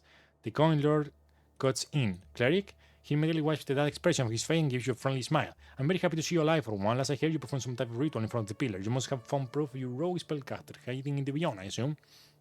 The problem is, our below Lady Saisley was told everything. He takes a step forward and glares at you. She knows all the details of the sea shop and has already begun legal proceedings. I find that highly annoying. The coin lord looks at Snell. I believe your lady is already well aware of that fact. Sure, he answered in a monotone voice. I'm mostly just impressed you broke a note to do it. I wasn't even aware that was possible. I even told it's incredibly difficult to perform such a feat. The oak was rotten, it was easy to break. Interesting, annoying but interesting. He sighs and rubs his temples. No matter, it is what it is. And what it is a massive headache in the coming weeks, so thanks for that. Enjoy it. The coin adjusts his space in robe and lifts his head, looking forward to the Pillar of Yore. Now, your study excursion. What did you find out there? The root cows were handled, I hope? Before anything else, you should know, risking the local mortician is leech. He waters a hand in front of you as if to away your comment. I don't want to hear that. He causes no trouble and we don't want any. But he's a value guys of our city and we don't want to get on this bad side. No focus. Right? I get it. Good. It was Lord Gorm. He blew up the tea shop. Lord Gorm? He's taken back by your words. So he's not dead in some dungeon below? Gorm was planning on blowing up the election with a necklace of fireballs. He went off prematurely in the tea shop. I will be damned. He generally did not expect to hear that. Then the coin lord nods. Okay, I understand. He was planning on rescuing Ur by sacrificing humans in Norway. That's why he got the Noffa. I was knew that Buster was a crazy silly. I defeated him in the beyond. He did not survive. Ah, good. The election is clearly going smoothly, so on behalf of the city, I thank you for your service, cleric. Not. Sees more people arriving from the hill, his eyes narrowing. This is the end of our talk. As you might imagine, I'm quite busy on a day like this. He starts walking away towards the crowd. Be wise, be vigilant, cleric. His words come across more as a threat than advice, to be honest, and he disappears up tall and to a groan. What an asshole. A massive, sneaky asshole. The biggest on Tolstad. Absolutely enormous. gapping, if you will. Okay, I think... Oh, this guy. I'm not done yet. Servants, you hear to know how much of a dick Darrow is. Oh. It's a classic grease up Gobros. Can go wrong. What the fuck? I come and talk to you. Here we are. Election day at last. The little level shows you a fiendish green. You ready to vote, cleric? Oh, you know it. Figure, he lances the windows. Hey, there is time still though. No need to rush it. So many interesting people coming out here today. Plus, I'm sure you got a ton of stuff to catch up on. Here you were MIA for some time there. The missing in action for the Bichokers. Yeah, I wanted you to be young. Oh, yeah. As in actual planeswalking? More or less, yeah, just for a bit. Damn. Hope you didn't bring back anything nasty like a virus, of course. Start sweating. I'm kidding. Planar travel is not exactly common this day, but the Arcanists used to do it all the time, so I'm sure it's fine. Because the Arcanists never did anything reckless, right? You're fine. The Beyond has many triple dangers, but you avoided most of them. Now, me, I'm getting brushed up on some stuff myself. These post-election months will be business for me. Why? Well, my professional estimation is this: the Nationals will enter into a union with the Freestrider, then the city will face a massive amount of paperwork. We're talking rewriting of base law, designating new company structures, trade agreements, citizen documents, he rubs his little cross together. Stereotype. Whoa, slow down there, Mr. Comic Villain. Don't make it so obvious. So much work, I love it. You will profit from the chaos. Sure, I mean, yeah, not like this wasn't expected, it's a long time coming. It's only got a tight deal with Darrow, so wherever he goes, I tend to follow. What's the deal with Darrow? Just an informal thing. He helps me, I help him. Started a while back when he was getting started. I'm pretty good at finding loopholes. He's the kind of guy who loves to stick a finger in them. Ew. No, not in that weird way. You were hoping this devil would be more honorable. If he's working with Darrow like this, he must be corrupt. The devil is lawfully evil, who would have thought? What is the legal status of a god who dies with existing in a figure state between worlds? He stares you out for a few seconds. I have no idea. I mean, it's probably just a grey zone connected with general ghost business. Ghosts, gas, shades, spirits, willow, wisp, and other spectral undead are obviously treated slightly different from reanimated corpses, but in general, it's all the same. They are illegal. Even a dead god would have to get exorcised in that case. But if I imagine if Urd spoke up the place, you will get a slightly different reaction. True. Weird question though. Why did you ask? I met Urd. Sure you did. No, really, he's talking to Beyond. Fine, I believe you in a theoretical sense. He turned around fast. But it's just not telling too many people, they will let think you're crazy or trying to cause trouble on election day. But actually, he laughs. Okay, hope you have a lovely election day. You too, cleric. Think careful and then vote. You can make all the difference in the world. He has dealing with sarcasm. Good day. So, Etiro? You approach the angel, she's done to fight you in the air. He lures you right in now and enveloping you, whatever your soul. Snell gives her a note. I will be over there if you need me. Then he curries away. It turns her face, facing your general direction. The crows are filling the street. Voices cast for the future. Among all mortal behavior, it is this I treasure the most. Your incessant need to be heard. Her many eyes spin slowly around her head, deep in thought. No wonder she's so pondering. You should have one of her conversation with her old boss. You okay? She lowers her altitude and sending a bit closer to you. No, cleric. In mind and spirit, I'm shaken. Her halo slowly comes to a stop. You should follow his advice. It be your own woman. Do you speak as the follower of his divinity or his man? I'm only his servant, but in this case I believe his word is nothing but the plea from someone who cares for you, nothing else. She nods. I will take his words as what they are, a suggestion. In the coming days I must spend time on meditation. What my future brings will be my own choice. But if it matters, thank you. I appreciate your input on this matter, cleric. Oh. No, you change, go for it. A danger, you must beware. Makes sense, strange feeling. Is her danger? Yes, Mick not understand, but better be careful. Did it hurt? Oh no, it's like that's a classic. Of course it's a classic.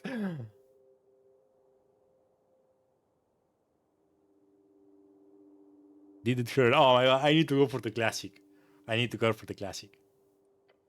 What do you mean, cleric? I am not injured. No, I'm asking. Did it hurt when you your many eyes stared at you at Halo competition? Did it hurt when you fell from heaven? Yes, cleric. It was a horrible pain when I fell. I will never forget it. Oh. Jeez, that didn't work as I thought. I have something I would like your input on as well. Yes, I understand. You wish to discuss copulation. Huh? Copulation. Ow! Your heart skips a beat. What? She's going for it. An interesting turn of event. Oh yeah. Ignore the sharp pain in your chest. Any man who carry mail will. Not true. Heart disease is a real and serious issue. Shut it, nerd. Now flirt. Final attempt. Flirt with the angel.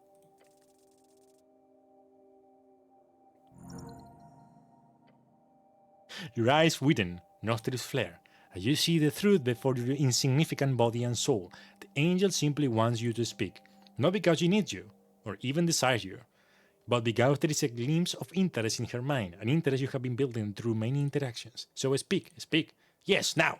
You have been quiet for like 40 seconds. Oh shit. Clear your throat. Etir. Yes, cleric, let me take you on a date. Her eyes begin to spin faster. On this day I have chosen to act human. Perhaps that might continue in the coming weeks as well. You can be human or angel, or anything you want. The angel stares you with many spinning eyes. We shall meet for some time after this. Let's go! Okay, alright, yeah. Alright. It is done. The lady has been wooed. Once this is over, the angel floats gently before you, a faint smile appearing on her porcelain face. She's open up to you. It's a wonderful feeling. The angel lowers herself all the way to the ground, her armored boots hitting the ground with a thud. Now, the sun is setting, metaphorically, literally. Later on, at least. You have finished your job. I'm considering my path. What will be yours? What do you mean? What will you do once the city changes? Once the election reshapes its foundation? I know exactly what I want to do. Her halo flows closer to your helmet. She gives you time to think.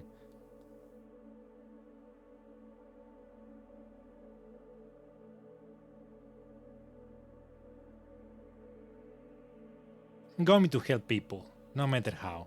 You're a good man, cleric. I like that. I will watch your path with interest. My guardian angel. Do not call me that. It is true, though. She crosses her arm across the breastplate. True. Her many eyes observe you in silence. The roaring city around seems to fade away. You have been unsure which gaze to meet all this time, to selling eyeball rotating around, detached from her porcelain skin, but for the first time you feel certain. You see all of her, all at once. Look at her.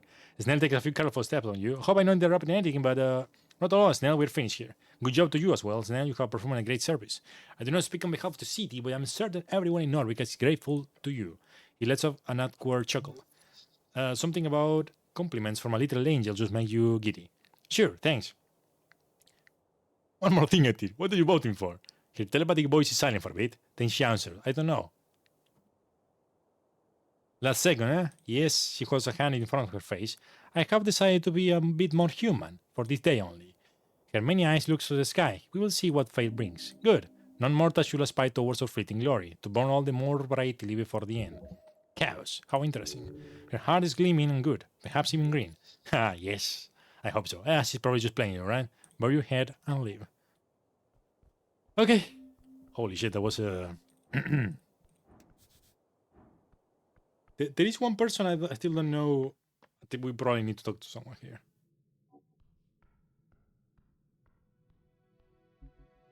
Who is this guy? That's kind of bugged or something. He's first in line. Okay. A few people remain in the queue. The most are finished, done with charade. It's getting late. Your companion looks around the chamber. The faint yellow light filling every corner. Might be time to catch your boat, eh? He's going to miss this. The goblin is very much okay going through a few more conversations with random people before you do the deed. A challenge for any mortal, but not for you. The goblin gives you a tight smile.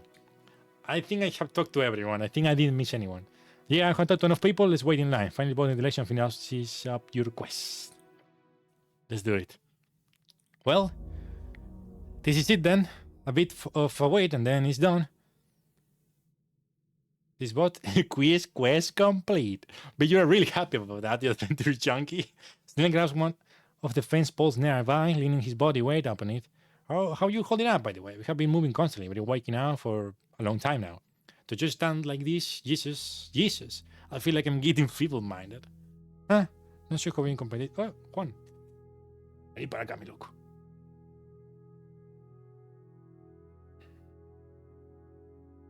Not sure how to even comprehend this damn day.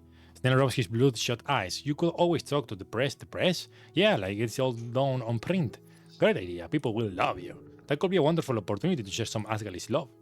I got a friend at the Pouch who would love to write about all this. Sorry. Lumiere Kolachov. She's the crazy lizard woman. She's the crazy lizard woman. I think you will like her. ¿Qué hace Juan, carajo? Not sure what you want me to say without getting in trouble with your bosses, of course. You got friends everywhere, as it seems. It's this line of work. I have seemed to make acquaintances, only enemies or friends. College jobs is a hack fraud. The type of acting journalist who writes inane, unsettable dialogue, focused genre fiction on the side. Absolutely, just your type.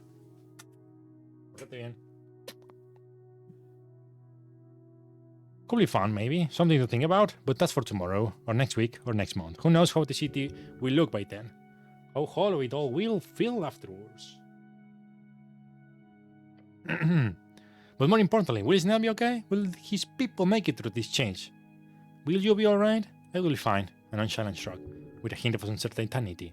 I help build one helpful institution here. It will make it through, no matter who's running the show. The HWBT will survive, I'm sure of that. Whatever you do, do not equate them to cockroaches, unless you hit the timing just right, in which case, go for it.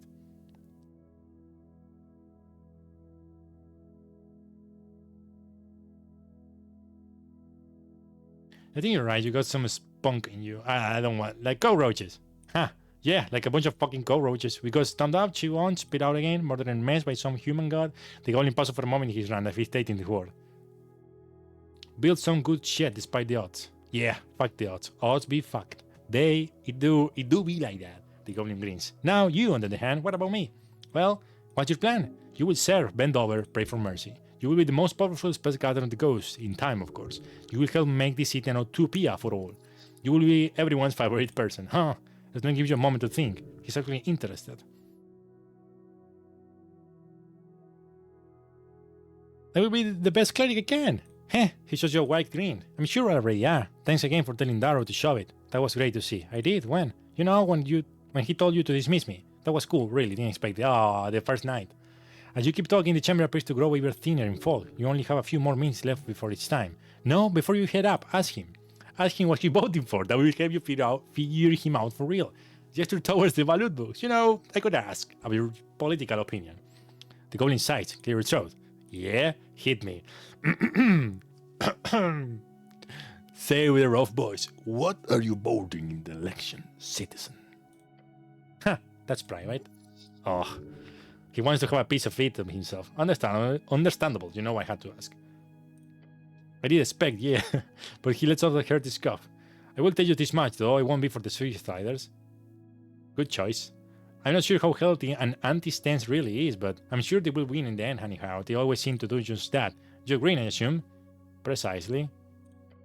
Cool, I read your many comments correctly then. He brings out a yellow notepad. I'm not the type to write stuff down, I swear, but at some point I realized I should note down how often you make all of these political comments. It got pretty ridiculous at some point, then he flips through it. Here. I love this. His net shows you a page full of scribbled lines. It's like 30 times, cleric. I'm not saying you shouldn't be politically engaged, but you're clearly a bit too fixated. I breed politics. Only 30 I got to pump those numbers up? I suppose so. So, the goblin shakes his head, placing the yellow notepad back in his chaqueta. And he looks away, silence takes over between the two of you. There is something, huh? Something is left unspoken. It is waking on Snell's mind. He takes a deep breath. Just a bit longer, then it's all done. Understand Snell. He doesn't want to address it until you do first. Oh, thank God. If it was a one, it was very bad. Snell's a good person. He's a goblin. Yet you have seen some great integrity within him. That is not something you ever suspected in such a crossing. You can trust him. You don't understand him. What's he thinking about then? He's thinking of Urt. There is a lot of unspoken about your encountering the boy. Let him ask it. You are thinking about something. I am? Yes, I can tell. Let's talk about Urt. The goblin slowly closes his eyes, relaxing his posture. He's carrying it no longer. Yeah, I have to ask. I just had a brief conversation with the man who personally slaughtered my entire race. Let me ask, what the fuck I'm supposed to feel about that?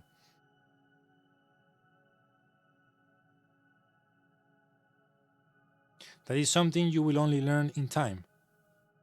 Yeah.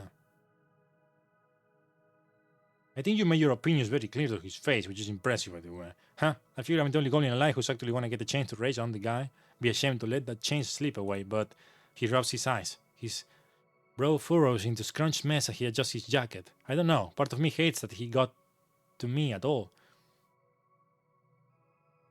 How do you mean?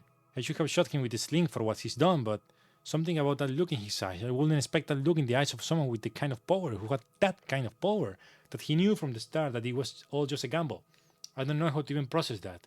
And that's how all those gods went about it, following divine vision of whichever die roll had the greatest chance of success? It's insane. Let him speak. He's not placing a claw against his temple. It's just this old man stands there defending every choice he has made as if he were infallible, while also showing so much regret, like he knows how much he has fucked up along the way, but he will still do it again. Am I supposed to feel bad for him, or should I be some all-forgiving monk just because he did his best? On top of that, he has the gall to tell me what I should do, like his words are anything other than the rambling of a dead god? Fuck, I don't know. He looks down at the beautiful carved out tiles. How do you feel about it? He's looking for some genuine shit here. Don't be too human negative, he won't like that. Follow what you heard is whispering. He was just a man endowed by divine spark. Treat him like any other human and you will see the truth. Remember what he told you, his era is over. You and I are the ones here. This is our city now.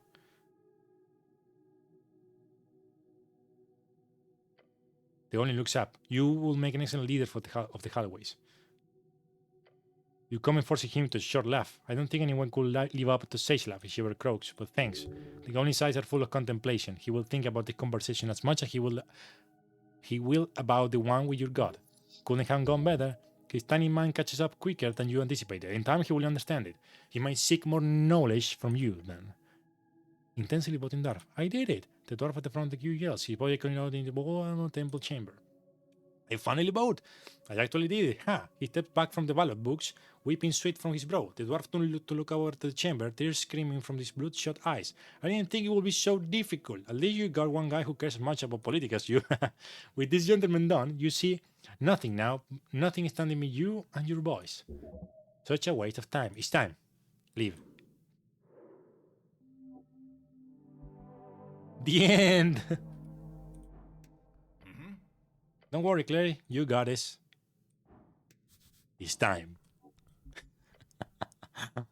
You approach the ballot books. It is a slit, canyon of possibility. You should really try to find a girlfriend. Time to cast this damn vote. The guy next to you drops in his own voting card. As he too leaves the chamber, only you and Snell remain. Speaking of which, here, from the hero's bucket, the Goblin shows you a freshly printed voting card, without any of the boxes filled in. You rummage in your pouch for a moment until you find it, your voting card. It's so damn crinkly and all the boxes are filled in for some reason. I already have one. Yeah, but they won't accept that. The rules clearly state only one box can be filled in.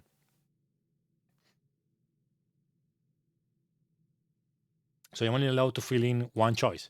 That's how it works, yeah. I heard some city do it with some type of weird ranking system, but I'm assuming it never caught on simply because it was too complicated for the average voter. Even more so for the below average voter. I am an average voter, perfectly normal. Something about that description doesn't quite fit you. Look at the new card. You see the new Overgain stamp in the corner. The perch, it's official. Must be some Goblin special version of the voting card. How lovely. You always think of everything, don't you?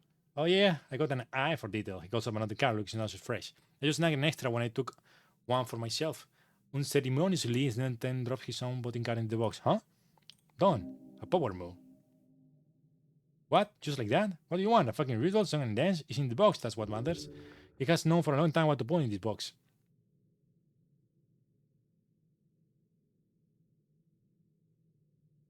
I think I'm just nervous since this means... Yeah. Your turn, cleric. The ballot book looms, its shadows ominous, emanating as an uncertain future. Turning to leave, he instead looks back with a scrunch expression. Just gotta ask one more thing. The prayer. What? The prayer. The old man mentioned you will pray every night for one thing. It's been killing me, so I gotta ask, what was it? Oh, yeah? The Goblin gives you an almost desperate look. He needs to hear this. Oh, you must closely guard that secret. Only share with your god. He deserves to hear it. It's an idiotic thing. He will surely enjoy hearing it. Bit private. Prefer to keep the bit. It's I will look out of the window each night. I will look at the moon and the dark sky. Then I will ask Art to give me one thing. Yeah? I don't know if I'm ready for this. Oof. I hope it's funny. What was it? Hold up a finger. One. Only one is enough. Oof. I prayed for one friend. Jeez. And the music. Oh, mierda. The goblin listens. One friend. That will be enough. That's... He gives you a shrug. That's not unreasonable. It's really enough. Your goblin companion laughs alongside you. He holds out a sharp claw. A show of friendship. A brotherhood. A friendly gesture. Take it. A hand to shake.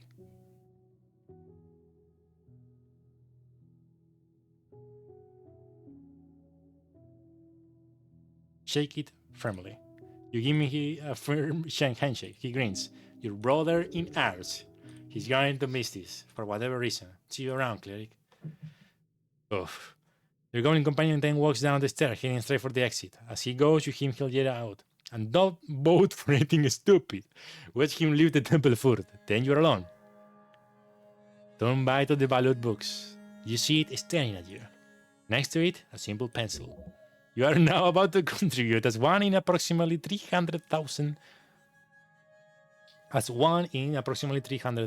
For comparison, the textbook on esoteric history you read for your tower's initialization was 320,000 words long. Imagine yourself as one of those words. Then realize how vastly little this action matters in the grand scheme of Norbik.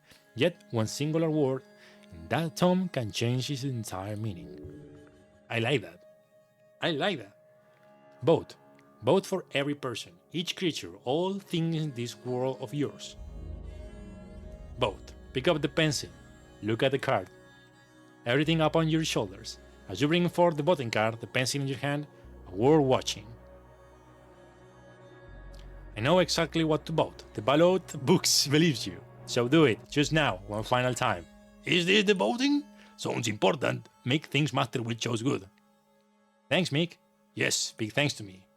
Your talking scarf morphs back into not talking scarf. The ballot box calls to you. You can't delay it no longer. What if I choose wrong? There is a reason goodness in line with intent rather than outcome. If you truly value the world, then there is no wrong choice. Only an attempt to fight for the right. I love that. No one is ever going to find out why you're right on that card of yours. No, really, this is difficult. If someone asks later, you can just lie. So don't think too much into it. There is no correct vote, no wrong one either. Simply make do with this one singular voice of yours, an insignificant duty in a sea of mediocrity. God be damned, you're gonna wait for this election to be over. I'm going to vote for Party of Norwich, Revolutionary Free Striders, Asgalis Worker Party, Agrarian, Arcanist. Vote for the Cleric, for Rank, for Snell, leave it empty, fill in every box. For a Snell?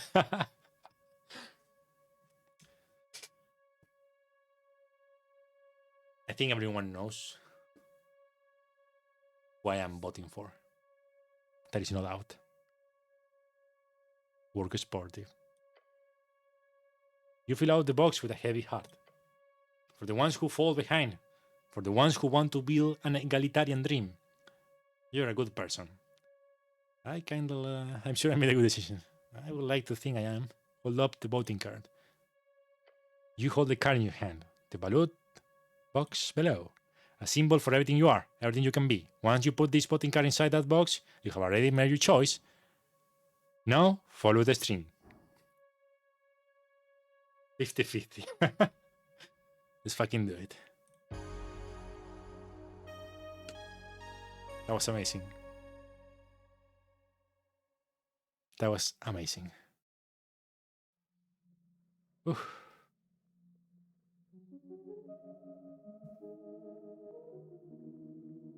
I love that. I love this game. It was great. Oof.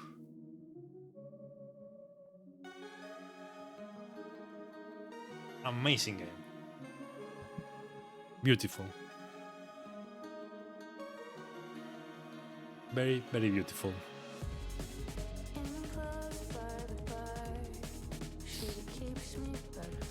Wow. Worth every second. Playing this game killed my throat. I had to read so much, but it was worth it. Amazing. Amazing game.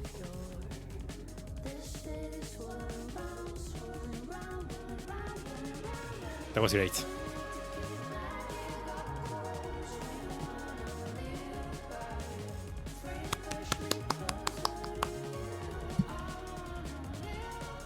I hope we get like a epilogue or something. Epilogue. The developer is a fucking genius. This game was amazing. Truly a disco Elysium like. A disco like. Truly.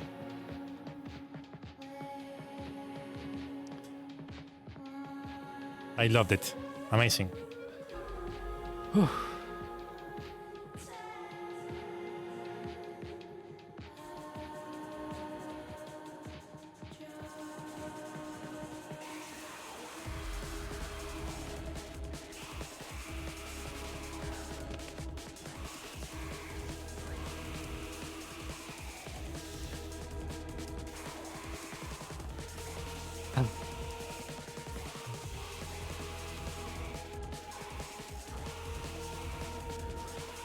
Snell was the MVP, 100%.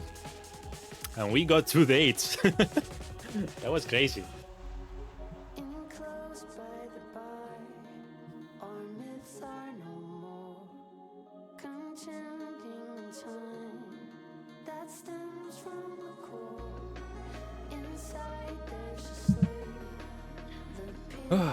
Jesus.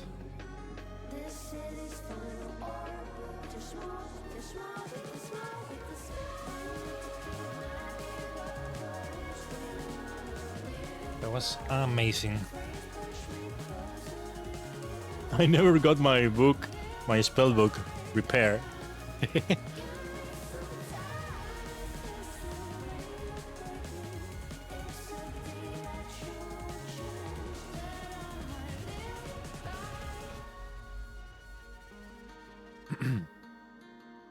Oof.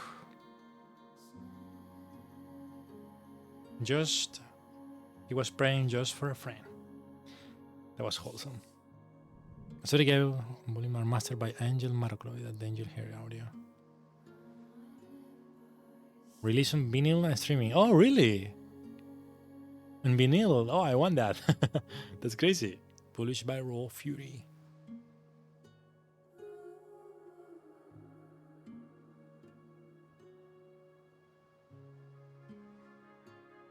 It was beautiful.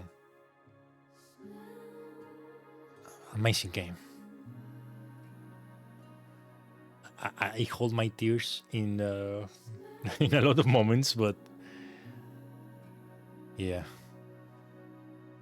Wow, what an experience! Truly a disco-like and truly a Planescape Torment-like. Very, very good CRPG. Oh, that's the elf.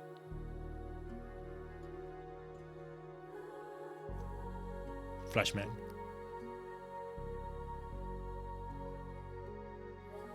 Voice overs. Christopher Bodegar. That's the developer. Special thanks.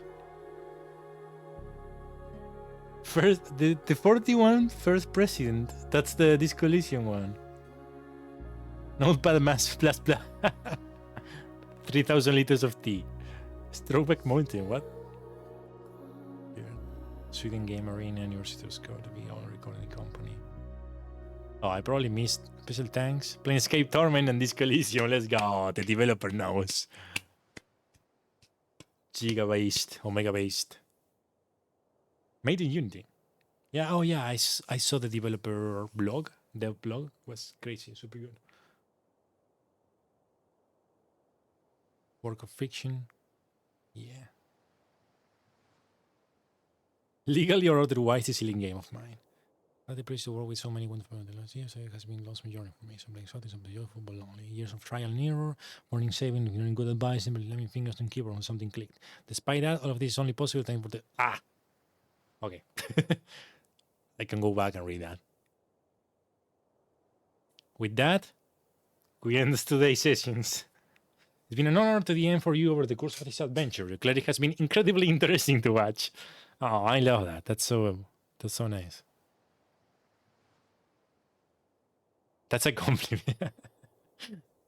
Somehow you managed to secure 3 days during the course of this adventure. Whether it will actually turn out well for you, managed to see 3 days? Really? How? Damn. The angel? The bugbear? Who else?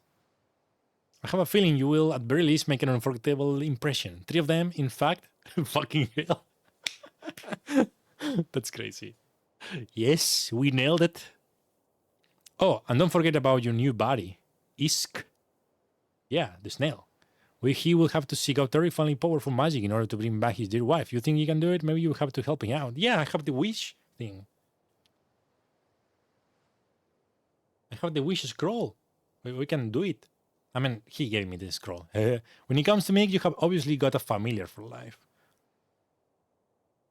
Yeah, he's nice. Though you better keep an eye out. The whole old master of his is definitely still around. Maybe you will even have to have a chat with him at some point.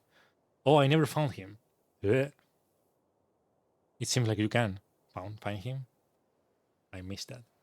I wonder if you can use the wish spell. Right, you have also got a cranium rand in your pocket. Man, you're really picking up a lot of these friends, aren't you? Yes. Yes, I am.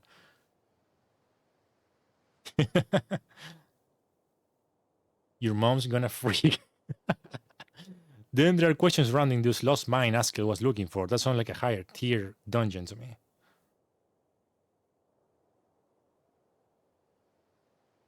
Maybe that strange key to nowhere has something to do with it. We'll just have to wait and see. Oh yeah, the key not to nowhere. I never find where to use it.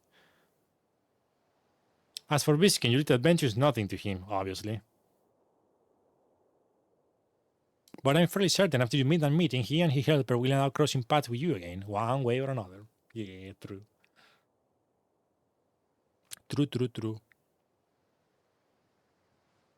Your cleric is also stuck with riches from the deck of many things. Of course, yeah, I have like 40k crowns. I don't want to ruin your fun too much, but he's going to have to pay taxes on that. Plus, he collected you on an official mission. No! That sucks.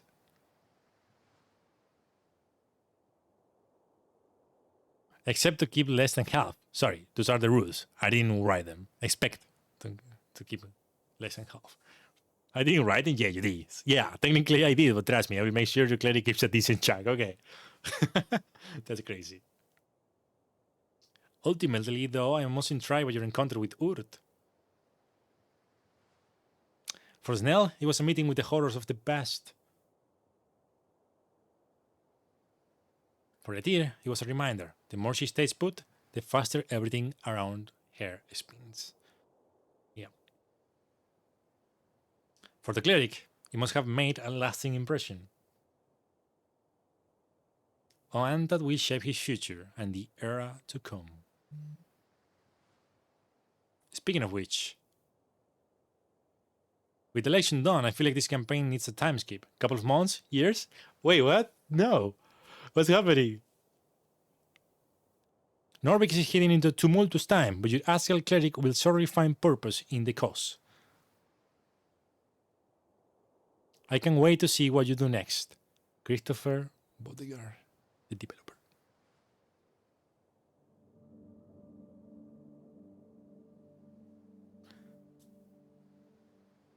What do you mean? What I will do next? Oh. That's it. Wow. That was crazy. That was crazy. I love this game.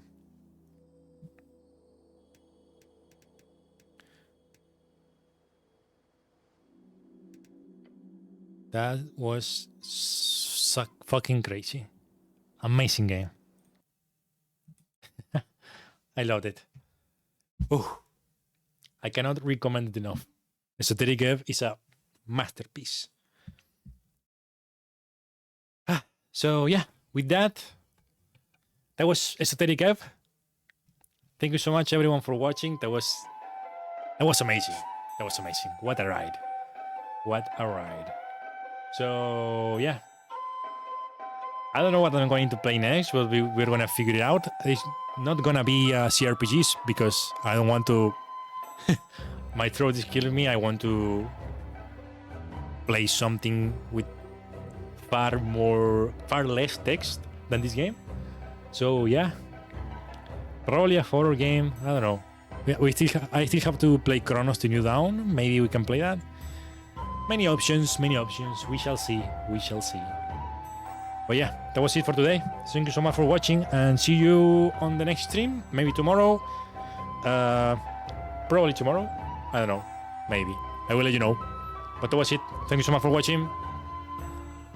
Play Esoteric Ebb was amazing. Bye bye. Al frente y ganamos. A otra cosa.